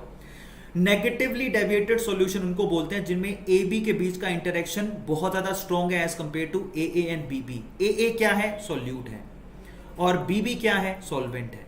मतलब यहां पर वेपर इतनी नहीं बनती है। ये कभी भी रोल्ट लॉ को फॉलो नहीं करते हैं, ये आप लोगों को ध्यान रखना है। रोल्ट लॉ को ये कभी फॉलो नहीं करते हैं। यहां पर पीए नॉट एक्स का वैल्यू हमेशा ज्यादा होता है एज कंपेयर टू पीए, जबकि अगर आप पॉजिटिव डेविएटेड में देखोगे तो पीए का वैल्यू हमेशा एक्सपेक्टेशंस मतलब पीए नॉट एक्स से ज्यादा था। ये पॉजिटिवली डेविएटेड के लिए था, यहां तो हम लोग नेगेटिवली डेविएटेड पढ़ रहे हैं, तो इसका मतलब पीए नॉट एक्स का वैल्यू हमेशा ज्यादा होगा एज कंपेयर टू पीए, ये ध्यान देना। यानी रोल्ट लॉ को फॉलो नहीं करेंगे। डेल्टा एच का वैल्यू भी लेस देन जीरो होता है, डेल्टा वी का वैल्यू भी लेस देन जीरो होता है। अब आप खुद से दिमाग लगाओगे ऐसा क्यों होता है, क्योंकि 2 बार तो मैं समझा चुका हूं। ठीक है, अब इनके हम लोग एग्जांपल चेक करते हैं। एक तो ग्राफिकल रिप्रेजेंटेशन, ये नीचे की तरफ से ग्राफ बनते हैं इनके नीचे, यानी कि एक्सपेक्टेशन से वेपर प्रेशर कम आता है। पहली चीज तो ये हो गई। ठीक है, अब इनके एग्जांपल चेक कर लो, मतलब उनमें फोर्स ऑफ अट्रैक्शन अच्छा खासा होगा। आपको पता होना चाहिए क्लोरोफॉर्म और एसीटोन में अच्छा खासा फोर्स ऑफ अट्रैक्शन होता है, क्लोरोफॉर्म और बेंजीन में अच्छा खासा फोर्स ऑफ अट्रैक्शन होता है।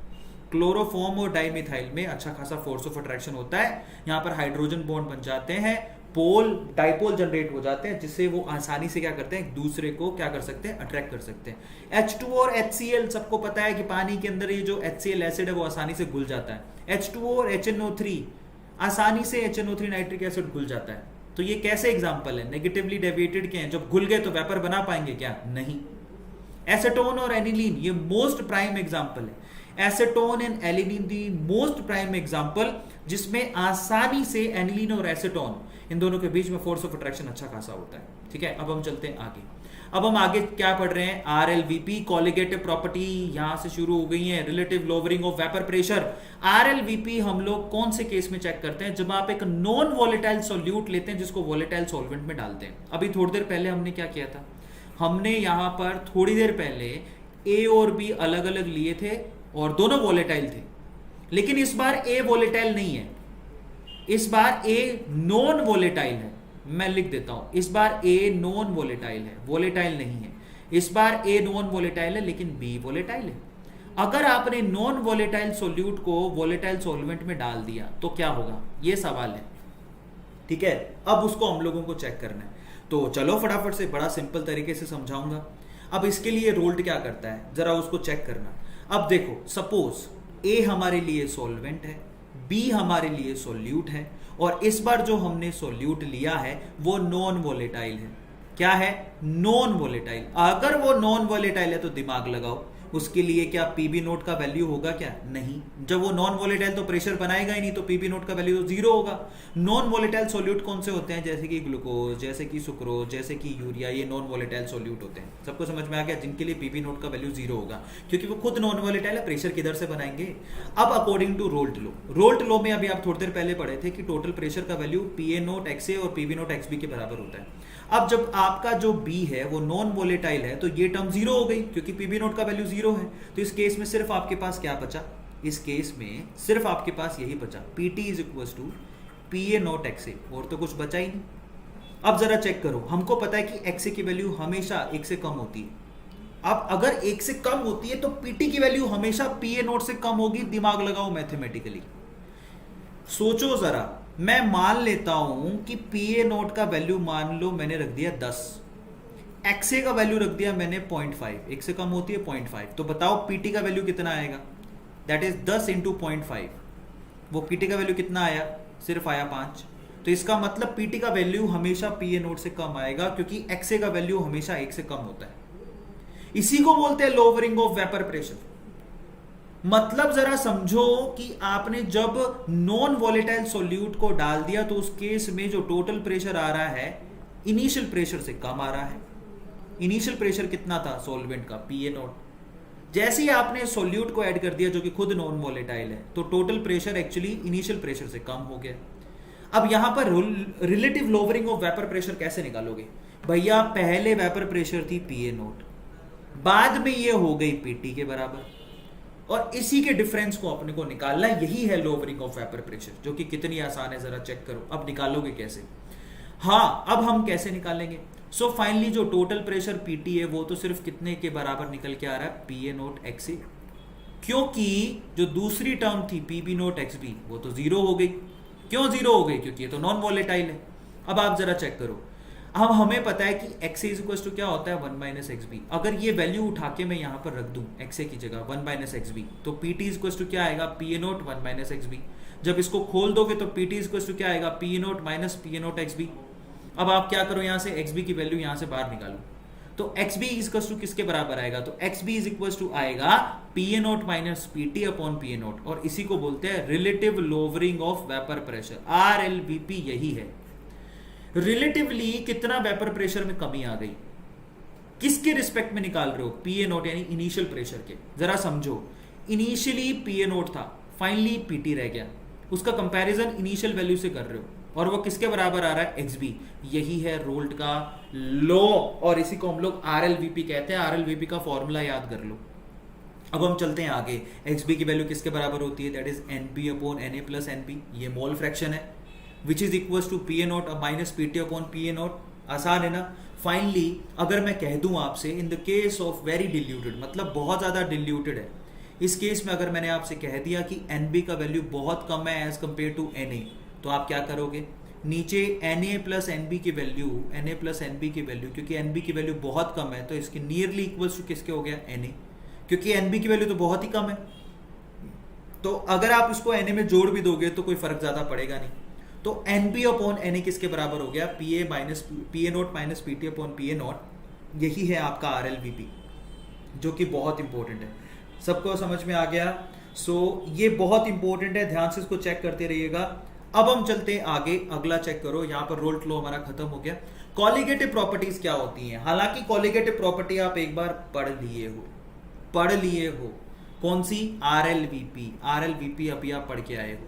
इसको हम लोग कॉलिगेटिव प्रॉपर्टी कहते हैं। क्यों RLVP को कॉलिगेटिव प्रॉपर्टी कहते हैं? तो जरा चेक करो। कॉलिगेटिव प्रॉपर्टीज वो होती हैं जो सिर्फ और सिर्फ सॉल्यूट की क्वांटिटी पे डिपेंड करती हैं। Colligative properties are those properties which only depends upon the number of particles of non-volatile solute, ठीक है, and nature of solvent। हमको colligative properties वो होती हैं जो कि non-volatile solute पे डिपेंड करती हैं। अब आप देखो RLVP क्यों हुई थी, relative lowering of vapour pressure क्यों हुआ था? क्योंकि आपने क्या किया, अचानक से एक सॉल्वेंट था जो वोलेटाइल था, उसके अंदर आपने सोल्यूट ऐड कर दिया था, इस वजह से उसका वेपर प्रेशर घट गया। तो ये क्यों हुआ था? ये रिलेटिव लोवरिंग वेपर प्रेशर क्यों हुई थी? क्योंकि आपने सोल्यूट ऐड किया था। Colligative property is directly proportional to the number of solute particles added. ये बहुत इंपॉर्टेंट है, इसको गौर से देख लेना। अब 4 तरह की कोलिगेटिव प्रॉपर्टी है। पहली है RLVP, जो हम पढ़ चुके हैं। RLVP अभी पढ़ के आए हो, थोड़ी देर पहले। क्या पढ़ के आए हो? PA नॉट माइनस, ठीक है, PA naught minus PT upon PA naught which is equals to XB, पढ़ के आए हो ना। ये हमारे पास RLVP हो गया। 3 और बची हैं। कौन कौन सी? Elevation in boiling point, depression in freezing point and osmotic pressure. तो फटाफट से इसको खत्म कर लेते हैं। चलो, तो सबसे पहले एलिवेशन इन बॉइलिंग पॉइंट जरा चेक करो। ये RLVP पढ़े हो तुम, जिसका फॉर्मूला अभी तुमने ड्राइव किया, XB equals to PA naught minus PT upon PA naught पढ़े हो। बस अगर आप ये यहाँ पर XB की वैल्यू रख दो तो क्या आएगा, NB upon Na plus NB। अगर मैं कह दूं कि Na की वैल्यू NB से बहुत ज्यादा है तो आप क्या लिखोगे, NB अपॉन Na। यहाँ अब आप NB की वैल्यू रख दो। NB की वैल्यू क्या होता है, that is WB upon NB, मतलब mole fraction of B, that is weight of B divide by molar mass of B। Na की वैल्यू क्या होती है, दैट इज Na की वैल्यू डिनोमिनेटर में आएगी तो इधर से लिखा जाएगा, that is mass of B divide by molar mass. तो यहां से आप क्या कर सकते हो ना, मोलर मास कैलकुलेट कर सकते हो। Now this is really very important, molar mass calculate कर सकते हो, ठीक है। सो ये आप लोगों को ध्यान रखना है। चलो अब आगे चलते हैं। नेक्स्ट हमारे पास अब जो है कॉलिगेटिव प्रॉपर्टी, जिसको हम लोग बोलते हैं elevation in boiling point. Elevation in boiling point आपको नहीं भी दिखाई दे रहा तो मैं आपको यहां समझाऊंगा, आप चिंता मत करना। एलिवेशन इन बॉइलिंग पॉइंट के लिए हमको सबसे पहले बॉइलिंग पॉइंट को समझने की जरूरत है। बॉइलिंग पॉइंट होता क्या है? बॉइलिंग पॉइंट का मतलब समझ लो, the temperature at which vapour pressure of liquid becomes equal to the external pressure. ऐसा टेम्परेचर जहां पर वेपर प्रेशर किसी भी लिक्विड का एक्सटर्नल प्रेशर के बराबर हो जाए, यानी कि 1 atm के बराबर हो जाए, उसको हम लोग बॉइलिंग पॉइंट कहते हैं। अब जरा समझो, सोलवेंट, अब आप खुद से सोचना, मान लो कि आपने ना एक बर्तन में सोलवेंट भरा, जैसे कि पानी, आप उसको हीट करते जाओ, करते गए, तो उसका टेम्परेचर बढ़ाने पर प्रेशर भी बढ़ेगा। सिंपल सी बात है, अगर आपने टेम्परेचर बढ़ाया तो प्रेशर बढ़ेगा, वेपर प्रेशर बढ़ेगा। तो मान लो कि अभी हाल फिलहाल ना सोलवेंट इस पॉइंट पर था, आपने धीरे धीरे टेम्परेचर बढ़ाया तो उसका इस पॉइंट पर मतलब टेम्परेचर उसका 25 डिग्री सेल्सियस था, तो उस टाइम पे प्रेशर उसका इतना था। जैसे जैसे आपने टेम्परेचर बढ़ाते गए, प्रेशर बढ़ते गया, फाइनली उसका प्रेशर इस पर्टिकुलर पॉइंट पर 1 atm के बराबर आ गया। बस उस टाइम पे जितना आपको टेम्परेचर दिखेगा वही उसका बॉइलिंग पॉइंट है। तो सोलवेंट का बॉइलिंग पॉइंट निकल के आया TB नोट, ठीक है। मान लेते हैं जैसे कि पानी का बॉइलिंग पॉइंट कितना होता है, 100 कैसे निकल के आया, 100 कैसे निकल के आया, जरा उसको समझो। धीरे धीरे आप प्रेशर बढ़ाते गए, जब उसका वेपर प्रेशर 1 atm के बराबर हो गया तो वही उसका बॉइलिंग पॉइंट था। तो इस तरह से पानी का बॉइलिंग पॉइंट निकल के आया। अब आपको पता है कि जैसे ही सोलवेंट में सोल्यूट ऐड कर देते हैं तो सॉल्यूशन बन जाता है। सॉल्यूशन बनते ही वेपर प्रेशर में तो कमी आ जाती है। अब वेपर प्रेशर में कमी आ गई तो बेचारा वेपर प्रेशर पहले ये था, सॉल्यूशन बनते ही घट के वो इधर आ गया। अब उसका वेपर प्रेशर ये है। अब आप खुद ही देखो, वेपर प्रेशर 1 से 2 पे चला गया, तो अब अगर धीरे धीरे टेम्परेचर बढ़ाओगे तो प्रेशर बढ़ेगा। फाइनली इस पर्टिकुलर पॉइंट पर वो 1 atm के बराबर आया। आप खुद जानते हो कि वेपर प्रेशर में कमी आएगी तो हमें ज्यादा बॉईल करना पड़ेगा ताकि उसका 1 एटीएम के बराबर प्रेशर बने। तो हमने उसको ज्यादा बॉईल किया, इस चीज को समझिए। सो फाइनली अब इस पर्टिकुलर टेम्परेचर को आप गौर से देखना, उसका बॉइलिंग पॉइंट बढ़ गया सॉल्यूट मिलाने से। फाइनली मतलब क्या निकला, बॉइलिंग पॉइंट में एलिवेशन आ गया, बॉइलिंग पॉइंट बढ़ गया। अब मैं कहूं कि कितना बढ़ा, तो डेल्टा टीबी की वैल्यू किसके बराबर होगी, दैट इज टीबी, क्योंकि टीबी ही ज्यादा है, माइनस टीबी नॉट। सबको समझ में आया, delta TB is equal to TB minus TB not. Now this is really very important, focus करना। Delta TB is equal to TB जो कि ज्यादा वैल्यू है, माइनस टीबी नॉट जो कि कम वैल्यू है। आया समझ में, इतना परिवर्तन आ गया, इतना चेंज आ गया, टीबी माइनस टीबी नॉट। अब ये किसके बराबर होगी, क्यों आया ये चेंज, क्योंकि आपने क्या मिला दिया था उसमें, सोल्यूट। तो सोल्यूट का हमको क्या लेना है, कॉन्सेंट्रेशन टर्म, कितना सोल्यूट ऐड किया, उसके लिए आप मोलालिटी यूज करते हो इसके अंदर, ये ध्यान रखना आप लोग। So finally delta TB equals to TB minus TB naught, ठीक है। ये हमारे पास एलिवेशन इन बॉइलिंग पॉइंट है, और एक्चुअली ये जो डेल्टा टीबी है, ये याद रखिएगा, delta TB is directly proportional to molality. और जब प्रोपोर्शनलिटी का साइन हटाओगे तो आप लगाओगे केबी, जिसको बोलते हैं यहां पर मोलर एलिवेशन कांस्टेंट, जिसको हम लोग इब्यूलियोस्कोपिक कांस्टेंट भी बोलते हैं। अजीब सा नाम है, तो वो आप देख लो, ठीक है। अब देखो आगे जरा ध्यान से चेक करो, अगर मैं कह दूं कि स्मॉल m का वैल्यू 1 है तो डेल्टा टीबी किसके बराबर आ जाएगा, केबी के। मतलब समझो कि अगर मोलालिटी किसी सॉल्यूशन की 1 है तो जितना भी चेंज आएगा, जितना भी change elevation in boiling point, वो सीधे केबी के इक्वल होगा। ये बहुत इंपॉर्टेंट है। अब केबी की यूनिट कैसे निकालोगे, that is delta TB upon M. Clear हो गया। यहां पर हमने मोलालिटी को as a concentration term treat कर रहे हैं, तो केबी का यूनिट क्या निकल के आएगा, डेल्टा टीबी मतलब वो तो टेम्परेचर है, वो केल्विन होगा। मोलालिटी की यूनिट क्या होती है, मोल पर केजी, तो नीचे मोल आ रहा है और यहाँ पर केजी आ गया केल्विन के साथ, तो केबी का यूनिट आएगा कि केल्विन केजी पर मोल। यह आप लोगों को ध्यान रखना है। अब हम चलते हैं आगे।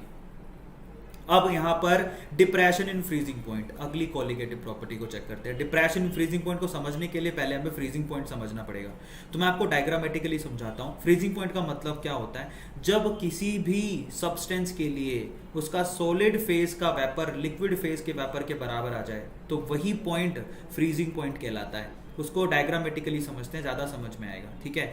जैसे आप ये समझ लो कि ये जो आइस है पानी में पड़ी है और 40 डिग्री सेल्सियस है, तो आपको पता है कि आइस के पार्टिकल निकल निकल के पानी में जाएंगे, क्योंकि आइस मेल्ट होगी।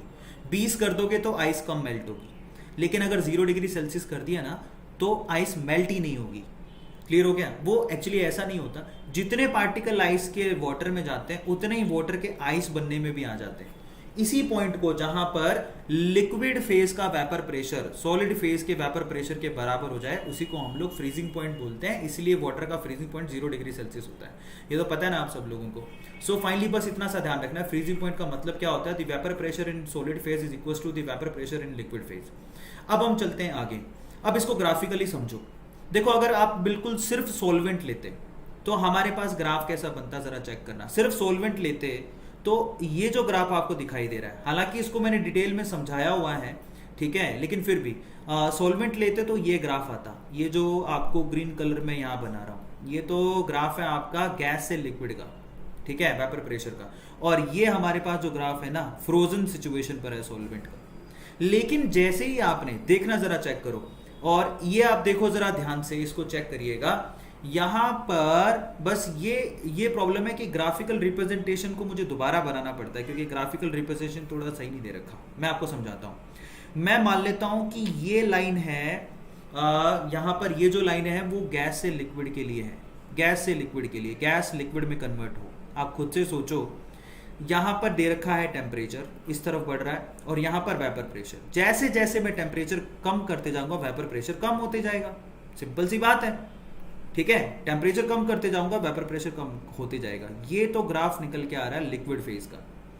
और सॉलिड फेज का ग्राफ तो और भी नीचे आएगा। मैं मान लेता हूं ये सॉलिड फेज का ग्राफ है, ये वाला सॉलिड फेज का ग्राफ है। सॉलिड फेज में तो टेम्परेचर बढ़ाओगे तो वेपर प्रेशर और कम होने लगती है, और ये दोनों जिस पॉइंट पर काट रहे हैं वही हमारा फ्रीजिंग पॉइंट है, ठीक है। ये हमारा फ्रीजिंग पॉइंट है, इसको बोलेंगे TF0। ये सॉल्वेंट के लिए है, ध्यान से समझना, ये सॉल्वेंट के लिए है। समझ में आ गया। ये सॉल्वेंट के केस में लिक्विड का ग्राफ और सॉलिड का ग्राफ जिस पॉइंट पर काटता है बस वही हमारे पास फ्रीजिंग पॉइंट होता है, तो ये हमारे पास ये वाला जो पॉइंट निकल के आ रहा है ना, वो टी एफ नोट का वैल्यू है। अब मान लो कि सॉल्वेंट में आपने सोल्यूट ऐड कर दिया तो वेपर प्रेशर तो कम हो जाएगा, तो अब वो ग्राफ यहाँ से शुरू होगा। अब ये बताओ कि उस पर्टिकुलर सॉलिड के ग्राफ को किधर काट रहा है। अब आप उसको जब नीचे लेके जाओगे तो वो सॉलिड के ग्राफ को इस, ये देखो ये तो पॉइंट नंबर 1 है जब वो प्योर सॉल्वेंट था, अचानक से वो इस पॉइंट पर काट रहा है जो ये सॉल्यूशन बन चुका है। तो इस केस में अगर आप ध्यान से देखोगे तो आपका जो फ्रीजिंग पॉइंट है वो घट गया, टीएफ की वैल्यू सॉल्यूशन बनते ही, ये तो सॉल्वेंट के लिए था, नीचे वाला ग्राफ सॉल्यूशन के लिए है। क्यों? क्योंकि सॉल्वेंट से सॉल्यूशन में जाने पर वेपर प्रेशर कम हो जाती है, ठीक है। तो अब अगर ये ग्राफ अगर आप पीछे लेके जाओगे तो ये इस पर्टिकुलर पॉइंट पर काट रहा है, यहाँ से साफ पता लग रहा है कि फ्रीजिंग पॉइंट में डिप्रेशन आ गया। पहले फ्रीजिंग पॉइंट था टीएफ नोट, फाइनली हो गया टीएफ। तो डेल्टा टीएफ का वैल्यू कितना आया? डेल्टा टीएफ का वैल्यू कितना आया? That is TF not minus TF. ये आप लोगों को ध्यान रखना है, ग्राफिकल रिप्रेजेंटेशन से समझिए इसको। सबको समझ में आ गया? तो ये मतलब निकलता ओवरऑल इसका। अब आपको ना अगर नहीं भी पता है तो आप तो सिर्फ इतना समझो कि जो डेल्टा टीएफ का वैल्यू भी है ना, वो भी मोलालिटी के डायरेक्टली प्रोपोर्शनल होगा, और डेल्टा टीएफ का वैल्यू होता कितना है वो समझ लो, that is TF not minus TF. अब बाकी सारा फॉर्मूला तो सेम है, मोलालिटी की ही वैल्यू रखनी है आपको, बाकी सारी चीजें तो सेम है। अगर मोलालिटी की देखो, यहाँ पर मोलालिटी की वैल्यू 1 रख दूं, ये डेल्टा टीएफ का वैल्यू मोलालिटी के डायरेक्टली प्रोपोर्शनल है। अगर आप डायरेक्टली प्रोपोर्शनल का साइन हटाओगे तो विच इज इक्वल टू क्या निकल के आएगा? के एफ इंटू एम। आप एक कांस्टेंट लगाओगे, इसी को बोलते हैं मोलल डिप्रेशन कांस्टेंट। आता है सबको समझ में? इसी को बोलते हैं molal depression constant. Now this is really very important. अब जरा आप चेक करो, यहाँ पर इसको हम लोग मोलल डिप्रेशन कांस्टेंट बोलते हैं, के एफ। अब के एफ की यूनिट कैसे निकालोगे आप?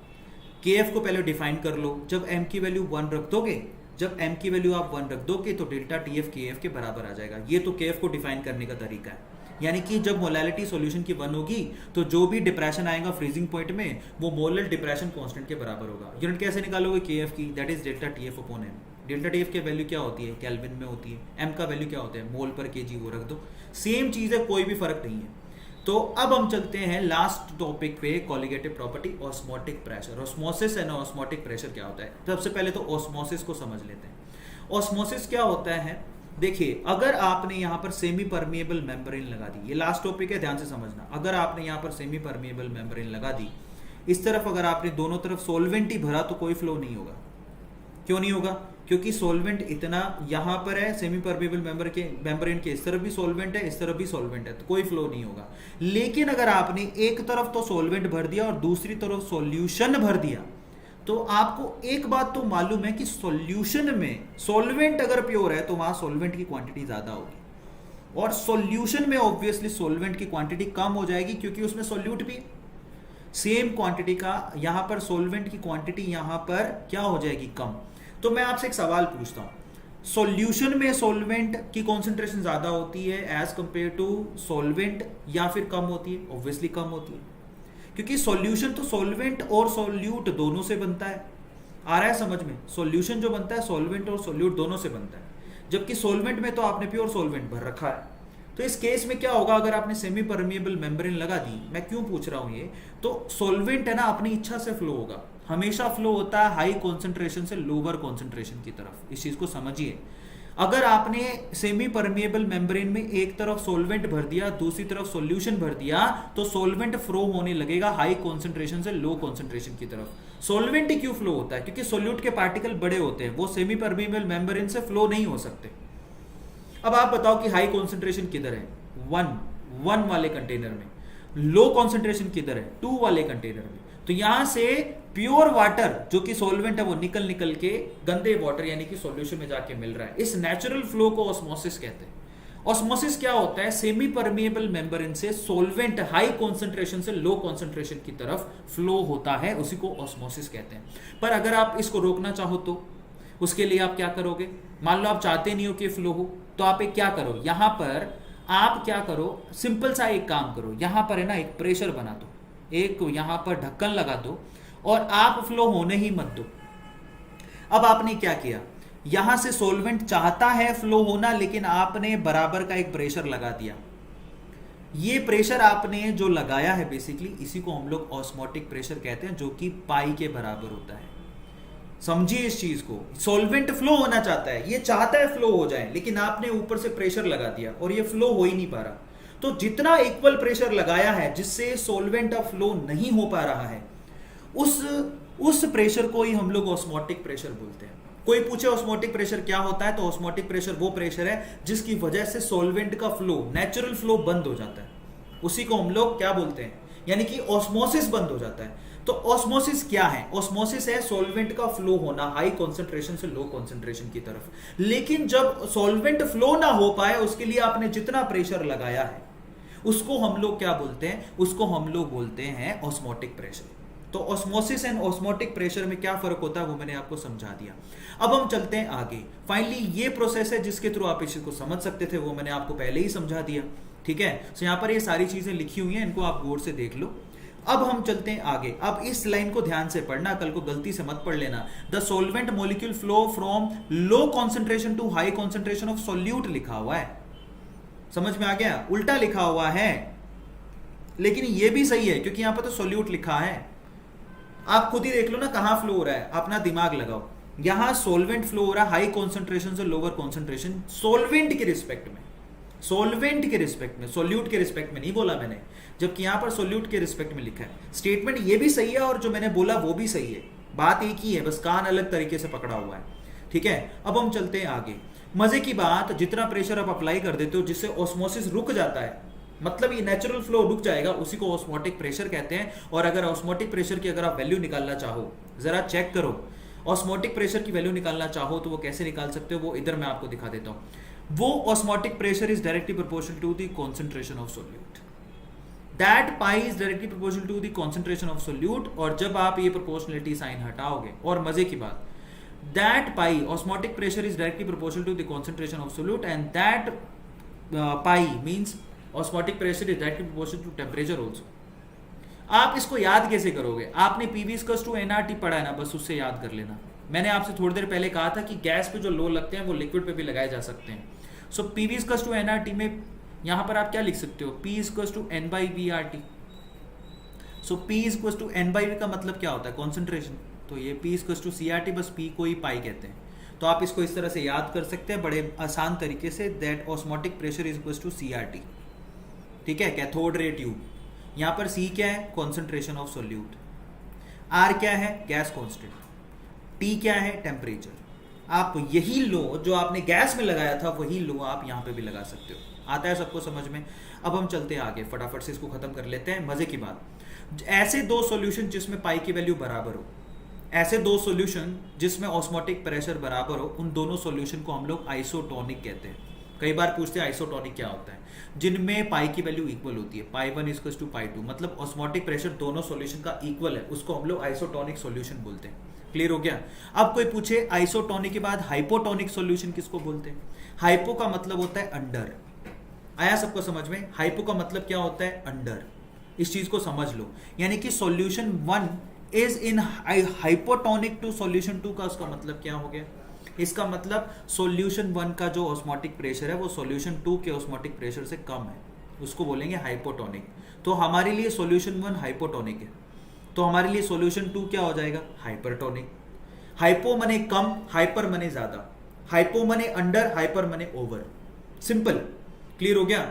सबसे ज्यादा सवाल आइसोटोनिक में आते हैं। वो ऐसा बोलेगा कि दो सॉल्यूशन है, आइसोटोनिक है। आइसोटोनिक का मतलब उनके पाई की वैल्यू इक्वल है। पाई क्या होता है, सीआरटी, उनकी सीआरटी की वैल्यू इक्वल है। अब उनमें कॉन्सेंट्रेशन निकालने को बोलेगा, जो कि बहुत आसान तरीके से निकल जाता है, ठीक है। ये ध्यान रखना, हाइपो हाइपर क्या होते हैं। क्लियर हो गया सब लोगों को? अब आप जरा चेक करो, ये हमारा लास्ट टॉपिक है, उसके बाद ये चैप्टर हमारा फिनिश हो जाएगा। Van't Hoff factor, van't Hoff factor देखिए, अब हमें पता था कि सारी colligative property actually directly proportional to होती है किसके, दी क्वांटिटी ऑफ सोल्यूट के।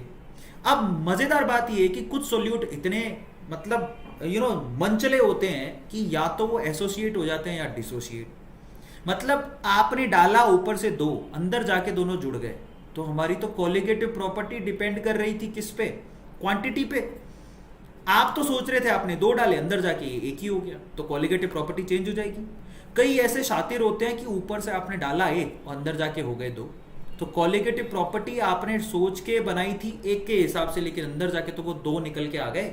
तो हमारी कॉलिगेटिव प्रॉपर्टी के आंसर गलत निकल के आते हैं। 4 कॉलिगेटिव प्रॉपर्टी पढ़ी है, RLVP, ठीक है, elevation boiling point, depression freezing और ऑस्मोटिक प्रेशर, वो सारे की सारी डिपेंड करती है क्वांटिटी पे, और क्वांटिटी आपकी यहाँ जो निकल के आ रही है वो एसोसिएशन और डिसोसिएशन के केस में तो चेंज हो जाएगी, तो गड़बड़ है, इसी को समझिए। तो यहां पर कॉलिगेटिव प्रॉपर्टी इनिशियली किसके प्रोपोर्शनल थी? Number of initial moles of solute, सही है, number of initial moles of solute जो आप डाल रहे थे ऊपर से। कॉलिगेटिव प्रॉपर्टी फाइनली किस पे डिपेंड करेगी? Number of final moles of solute, yes और no.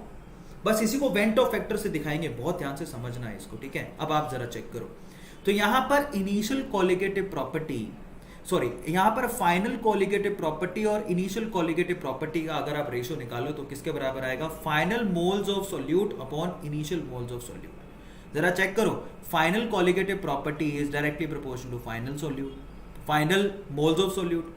Initial colligative property is directly proportional to initial moles of solute. अगर मैं दोनों का रेशियो निकालूं तो क्या निकल के आएगा? फाइनल मोल्स अपॉन इनिशियल मोल, उसी को वेंटो फैक्टर बोलते हैं।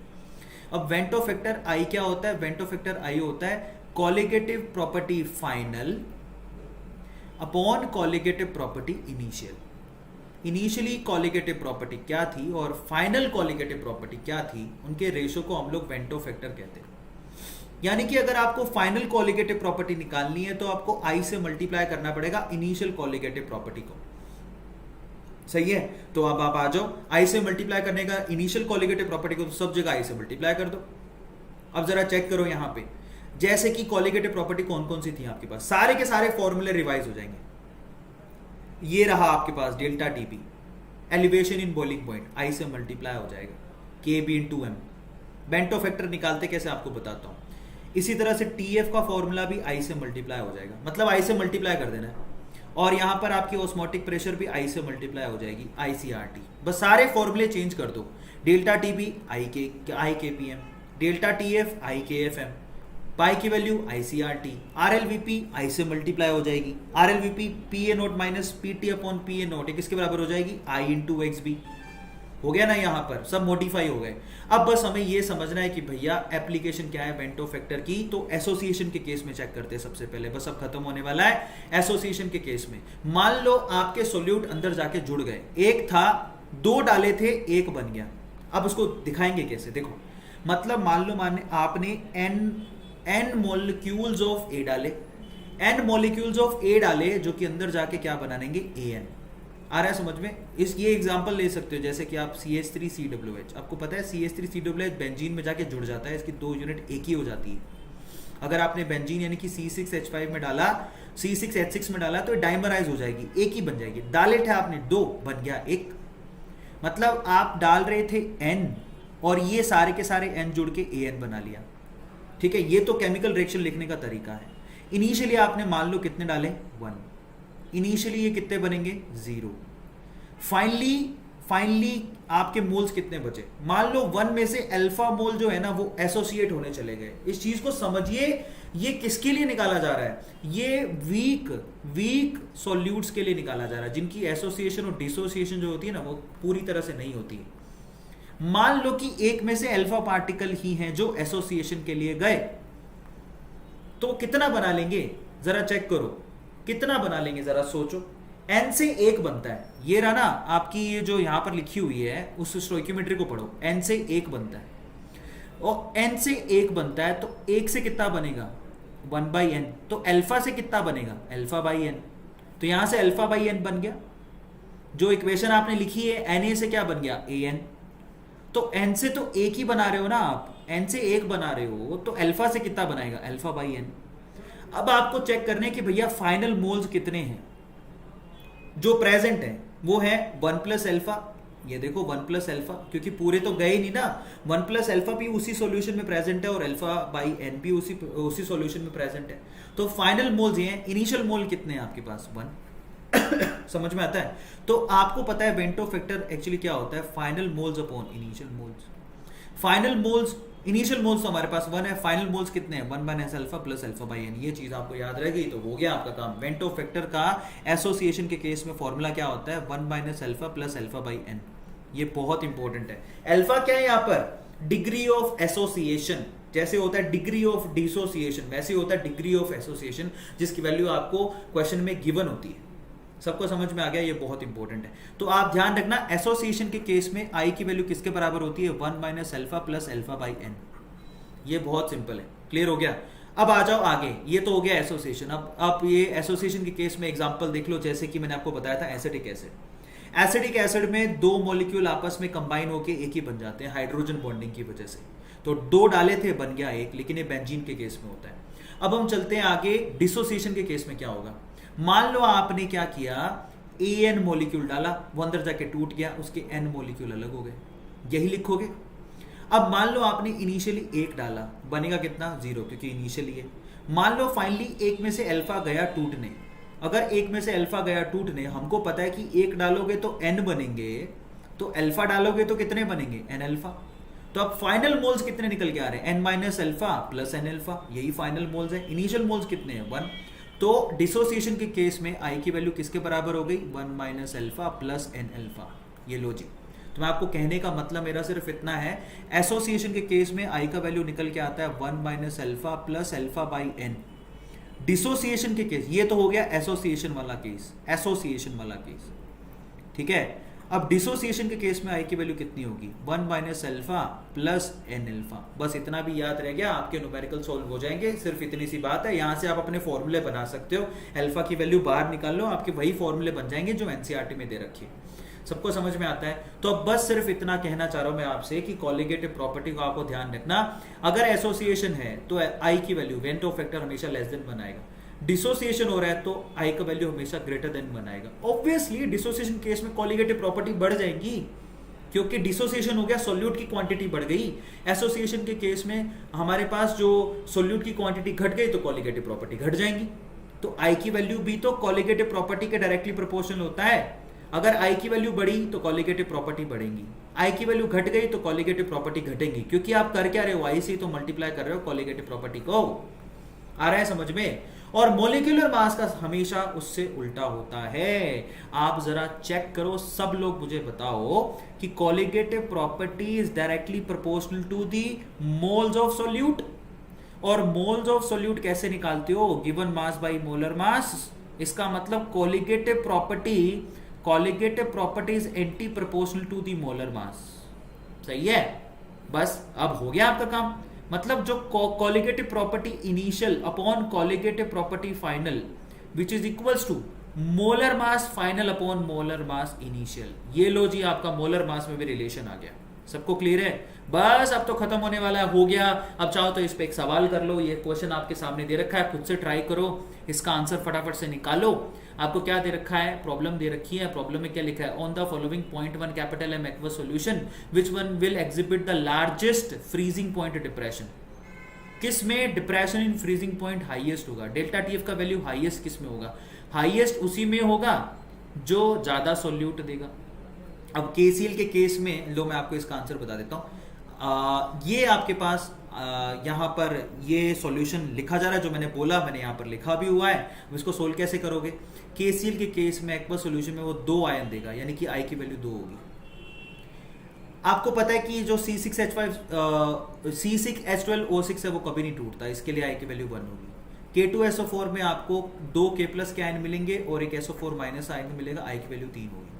Al2SO4 होल थ्राइस में 2 Al+2 मिलेंगे, 3 SO4- मिलेंगे, आई की वैल्यू 5 होगी। NaCl के केस में आई की वैल्यू 2 होगी। तो जिसके लिए आई का वैल्यू हाई है, आई का वैल्यू जिसके लिए हाई है उसकी कॉलिगेटिव प्रॉपर्टी भी हाई होगी।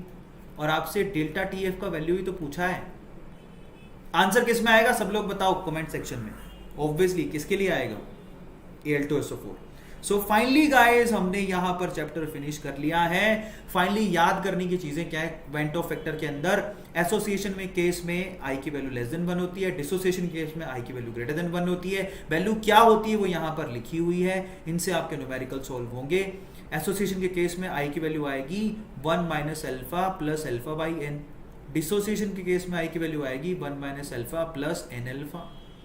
और आई की वैल्यू जनरली कैसे लिखी जाती है, कॉलिगेटिव प्रॉपर्टी फाइनल यानी कि ऑब्जर्व्ड, कॉलिगेटिव प्रॉपर्टी कैलकुलेटेड, इसको ऐसे भी लिख सकते हो। और वेंट ऑफ फैक्टर से आप काफी चीजों की कैलकुलेशन कर सकते हो। सो फाइनली गाइस हमने सॉल्यूशन चैप्टर का भी ओवरऑल एक ही लेक्चर में 1.5 घंटे का लेक्चर ऑलमोस्ट हुआ है, 1.5 घंटे में सॉल्यूशन चैप्टर को भी हमने खत्म कर लिया। आई थिंक आपको सारी चीजें समझ में आ जाएंगी। और इसमें सॉल्यूशन चैप्टर में आपको रोल्ट लॉ को ध्यान से पढ़ना है। समराइज कर देता हूं, रोल्ट लॉ पे ध्यान देना। रोल्ट लॉ डाल्टन लॉ में फर्क था और हेनरी लॉ में भी फर्क था। हेनरी लॉ कब लगाते हो, जब आप एक पर्टिकुलर गैस लेते हो, उसको लिक्विड में डालने की कोशिश करते हो। तो उस केस में गैस जो प्रेशर बना रही है वो लिक्विड फेज में उसके मोल फ्रैक्शन के डायरेक्टली प्रोपोर्शनल होता है। पहली चीज तो ये। Raoult law vapour, Raoult law volatile liquids के लिए लगता है।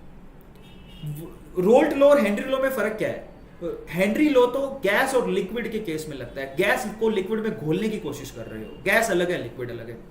रोल्ट लॉ वोलेटाइल सब्सटेंस के लिए लगता है, जिसमें वो खुद वोलेटाइल लिक्विड ही गैसियस फॉर्म बना रहा है, लेकिन उनकी स्टेटमेंट दोनों की सेम है। वो सिर्फ हर बार यही बोलते हैं कि pressure exerted by volatile substance या फिर gas is directly proportional to mole fraction present in liquid. लेकिन डाल्टन लॉ अलग था। डाल्टन लॉ ये कहता था कि pressure exerted by any gas is directly proportional to its mole fraction present in gaseous form. यानी कि हेनरी लॉ और रोल्ट लॉ को मतलब था mole fraction present in liquid form से, और यहां पर डाल्टन लॉ को फर्क पड़ता है mole fraction present in gaseous form से। इसके अलावा वेंट ऑफ फैक्टर आपको क्लियर होना चाहिए। आई की वैल्यू एसोसिएशन के केस में लेस देन 1 होती है, डिसोसिएशन के केस में मोर देन 1 होती है। वैल्यू होती कितनी है, 1 minus alpha plus alpha by n association के केस में, 1 minus alpha plus n alpha dissociation के केस में। इससे आपके न्यूमेरिकल सोल्व हो जाएंगे। सो चलो guys, thank you so much, love you all guys. I think आपको ये पूरा सेशन भी काम देगा। यहां पर सॉल्यूशन चैप्टर खत्म हो